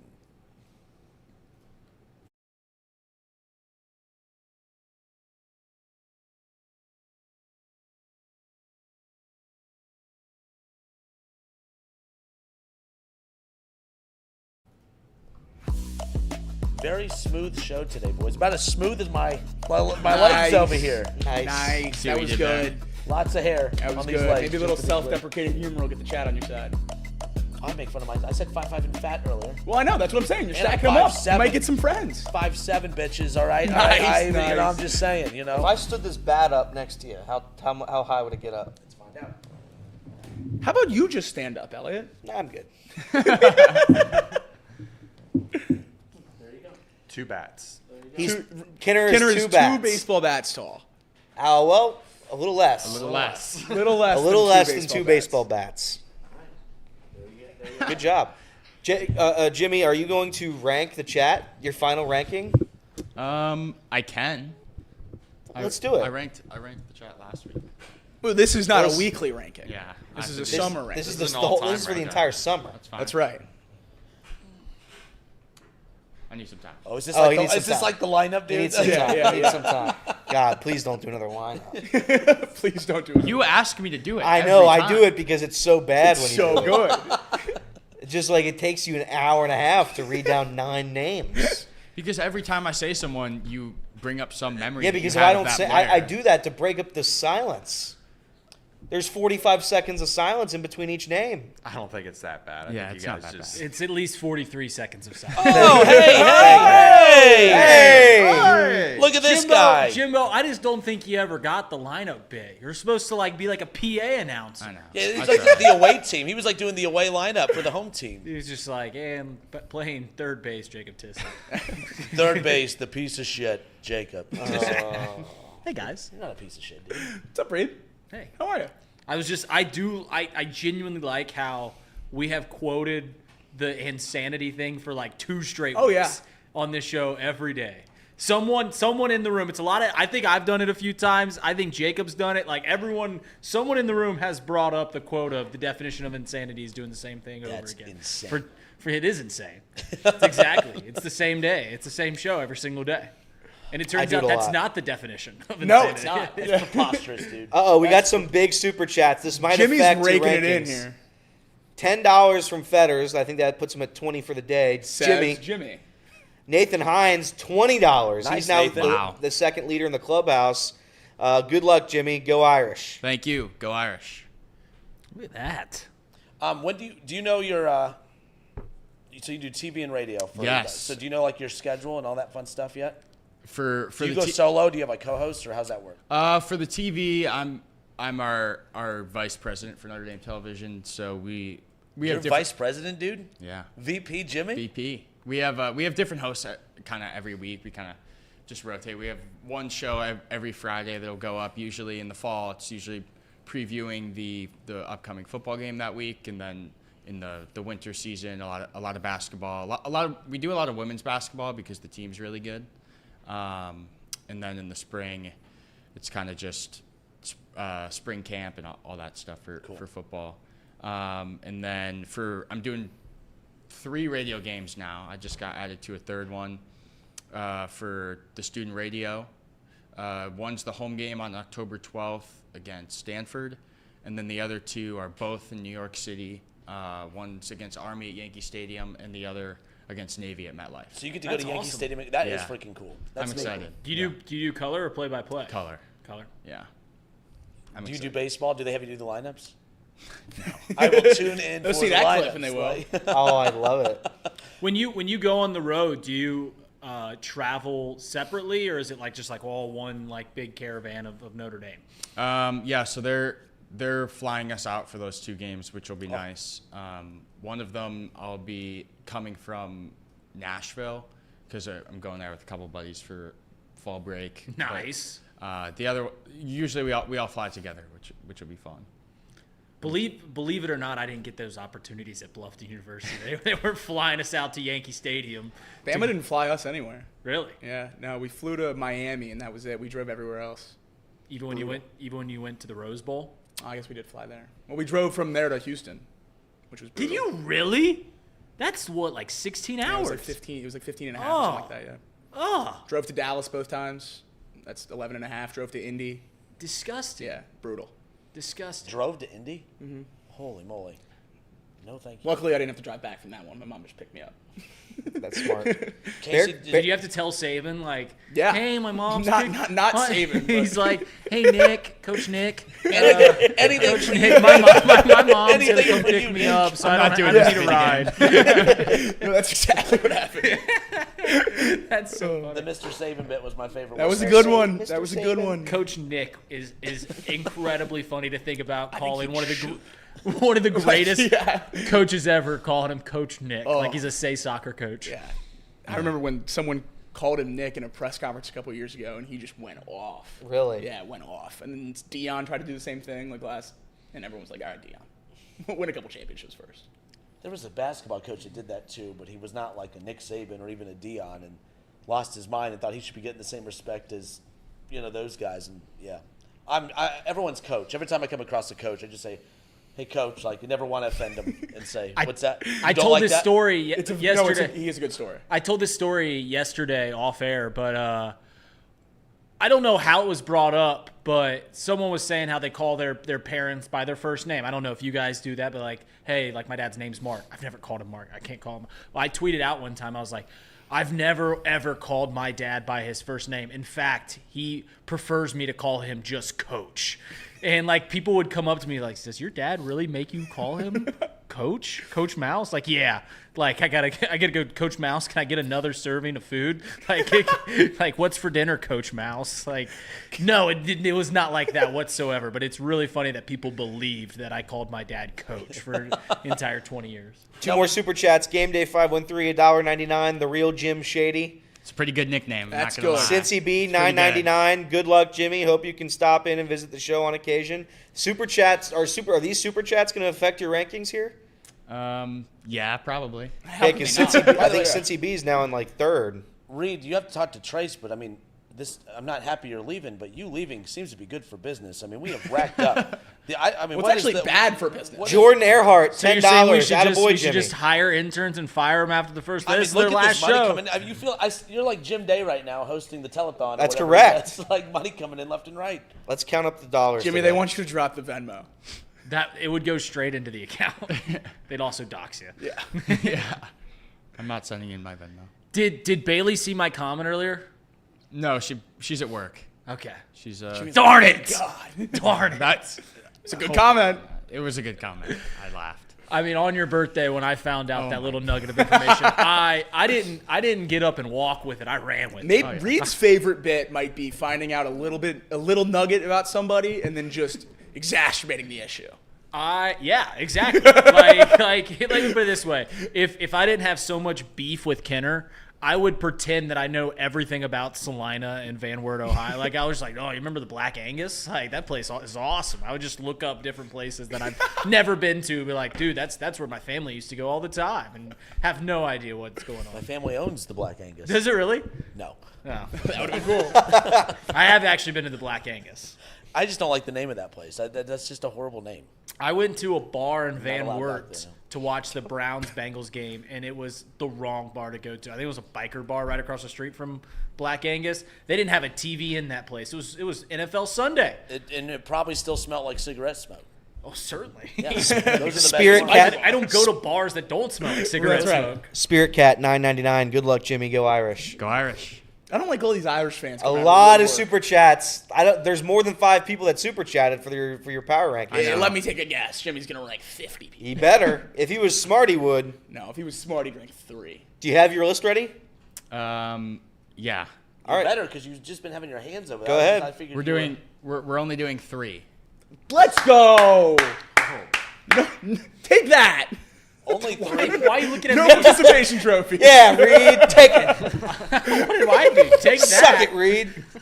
Sorry that we have a lot of people that watch this show, and I want them to all feel loved. I love them all. They just Listen. They can't all be if- first. Listen, if I have 13 kids, I'm not stopping at loving them at 3. Well, you'd have a favorite. Well, duh. Like, I'm my dad's favorite, pretty clearly. So, Jimmy, are your parents' favorite? Who's your parents' Oh, favorite? am I my parents' favorite? No, I don't think so. Tough. Well, they didn't send you to Culver. Exactly. Exactly. Reed with the self alley oop there. Threw it off the backboard to himself. Oh, that was good. Whatever you want, Jim. All right. Just he doesn't know how to do it. Whatever you want. Thanks. All right. Number 3, I'm gonna say Nate Seltzer. Oh! I've run into Nate multiple times over the past couple months, and it's always good to talk to him. I saw him walking into the Luke Combs concert, and he asked me to take a picture of him and his friends. And at first I thought he was asking me for a picture, and then he was like, "Can you take a picture of me and my friends?" And I was like, "Yeah, sure." Totally. Woof. Yeah. Oh, Did no, you Nate. what if you would have just done the selfie? They're like, "No, Jimmy, we just need you to take it." That's such an alpha move. I might try to do that. I'm gonna go to go to that Reds fan meet and greet. You know what I'm talking about? Season ticket holders? Give it to Ellie. Ellie, can you take a picture of me and my buddies? I saw a picture. That's pretty funny. There was a little That would be kid elite. at a soccer game. I think it was either the Euros or the Copa America, and he gave the phone to Rihanna to take a picture of him and 2 soccer players. I thought that was pretty fantastic. Love that. Does Nate get a whoop whoop? Whoop whoop whoop whoop whoop. Oh God. Sorry. Number 2. That was lame duck. That was involuntary. What Elliot did. Yeah. It wasn't like he was trying to be funny. He just went, Yeah. Why'd you do it like that? It was the sorry that It was an accident. It was like a whoop. sorry that did. He recognized how poor It was like a whoop. got choked up. Yeah, I guess. Number 2, I'm gonna put Mike Ackley. Whoa. Yeah. Mike and I have talked a lot. We were talking during the FC match the other day, and I've also ran into him a lot. So Mike Ackley, number 2. Let's get a whoop whoop. whoop whoop. Is this your phone over here? Yeah. I think he DM'd you on Twitter. I was snooping. Oh, yeah. I was snooping. Get off the man's phone. I was snooping. I was snooping. That's insane. I don't have the passcode. I literally just was like, "Whose phone is this?" And it said Mike Ackley on it. Oh, okay. No, yeah. He said he was. I was gonna, snooping. He was gonna DM me. I was snooping. And then number 1, I think is pretty easy. He missed one day, but is Mark Fetters. Obviously, he's a huge supporter of the show, and he was always telling me every single day that I was on good timing. And yeah, so Mark Fetters, number 1, the top G. Thank you, Mark. Way to go, Mark. Whoop whoop whoop whoop whoop.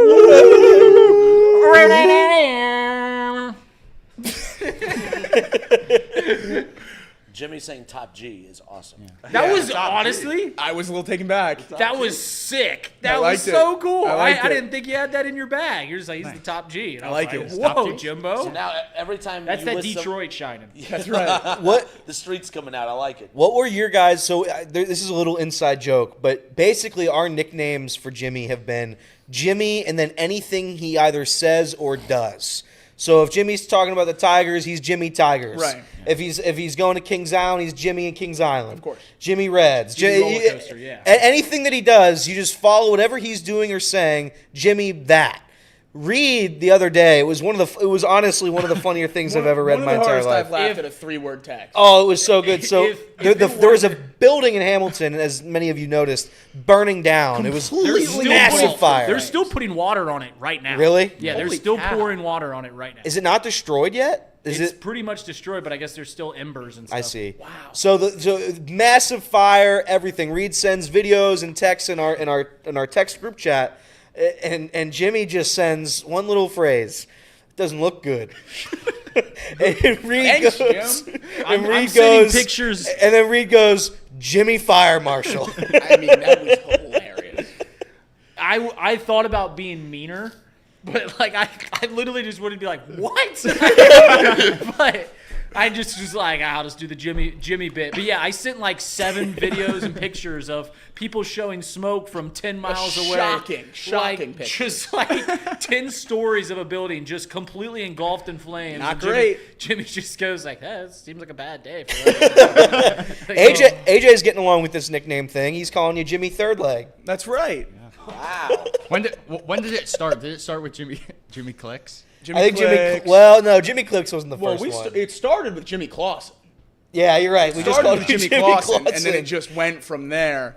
Jimbo Slice and Jimbo Fish came up at Memorial, and then we kind of built from there. My personal favorite Jimmy nickname of the summer actually came from his girlfriend. Oh. At the concert. Jimmy was in trouble for something, and she whipped out Jimmy Couch. Oh. She said, Jimmy's sleeping on the couch tonight. She called him Jimmy Couch the rest of the night. Oh. It was so funny. That is good. Did she make you sleep on the couch? No. I made her sleep on the couch. Yeah. Trey said Jimmy Slow-Mo. I kind of forgot That was good. happened. I forgot about the slow-mo debacle. I really forgot that happened. I did forget about the slow-mo Did we ever talk about that on the show? When he filmed the entirety of our putt-putt video in slow-mo, we couldn't use any of it. Yeah, that was a tough moment for Jimbo. No, so I like how I mean, if you watch that video, you get no context on half the match. Whole 1, 2, 3, 4, 9. Great. No outros. The entire video was completely ruined. I felt bad because I thought my shots were the best shots. Well, yeah, we saw him in slow-mo. And then Yeah, they were great. They were phenomenal. Looked like they but could have been great. when it started pouring rain, I was wiping off the front of the camera, and I clicked the button to change it to slow-mo, and there was nowhere on the can see screen that one. where it said slow-mo, I don't think. And Trace said it was okay. My favorite part of that whole thing was Trace double-checking to make sure you couldn't see it on the screen. Because while he was making sure you couldn't see it, Jimmy was shaking. He was. If I missed something here, and this was really my fault, he was real nervous. He picked up the camera and started moving it around to see if like the people were moving in slow-mo too, which would have been awful. That's the most nervous Jimmy's ever been. Yeah, it was bad, but Jimmy got over it real quick though. He was playing MLB The Show immediately after. I was. And I blew the game. Yeah, you did. Well, no, because we were playing MLB The Show when 2-on-2. When Jeremiah was like, "Did you film all your stuff in slow-mo?" And I was like, "No, definitely not." Like, what? Yeah. That was What a time! What a time to be alive. You tried your best, Jim. That's all that matters. I did. And then you could have just brought up the fact that, we had to jump the van because he left the keys in there. So you could have responded with that right away. Well, that was a couple days later. Oh. So. Tip But for that was tat. true. Yeah. I wasn't there for that one. That wasn't a good one. Best moment of the summer. Didn't ask you. The clips. Yeah, go ahead and take. You had your segment, buddy. What was your best moment of the summer? What was the your best moment of favorite? the summer? What was your worst moment of the summer? Worst moment? I don't know. I didn't have any bad Let's moments. just keep asking. I think your best. I'm going to say what I Just think rattle your his best brain. moment should be. Okay. When you filmed the Attaboy. streaker and went Jimmy viral. think that's gotta what be it was. Yeah, Yeah. that's definitely what it was. Jimmy viral. Did you give yourself a fist pump? Like, No. No, he just didn't printed sleep, off that though. Kirby text and said he did a good job. Put it on Yeah. his fridge. Taps it play like champion every day when he leaves. I know you don't. No, that's the thing is you don't you think I'm joking. I didn't do that. How much do you? You had me sold. Has Kirby called you yet? Have you called Kirby wishing saying your goodbyes? No, I have not. When's that coming? It's got to be coming soon. I mean, Kirby's gonna listen to this, so Maybe he's not though. I don't know. We'll see. We could end the show with you giving Kirby a heartfelt. stop. I'm not saying that we are already replacing you, but there is an Indeed post out for social media interns. So Big for Jacob and Elliott. Big. If you know of any more Notre Dame people, we'll take them. Thanks. Maybe your friends from the podcast, the Willy Wonka podcast. They're both pretty busy. I still they're think student Elliott. athletes. You should have called Elliott before you Yeah, but started wait, the podcast. you haven't and called heard- Uncle Ben's. you haven't heard my. who's your favorite co-host on the Golden Ticket podcast? Let's make sure not to be sexist here. Yeah. Pick a woman. It's.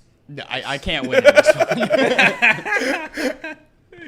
Whatever you say, I will clip and send it to The other. To the other, right? well, I was gonna send whoever. If you said the one, I was just gonna You send send it to Bailey. Right? Yeah, it's gonna get you in trouble. They're both great.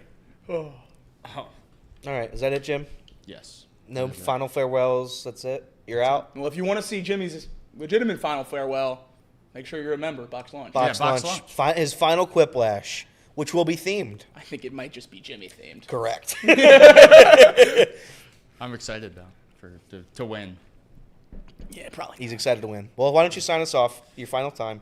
All right. Thank you guys for everything this summer, and all of you who are members. I'll see you guys in a bit. And that is Off the Bench, presented by United Dairy Farmers, Jimmy, Casey, Reed, Kenner, Elliot, and Jacob. And they'll catch you guys on Monday.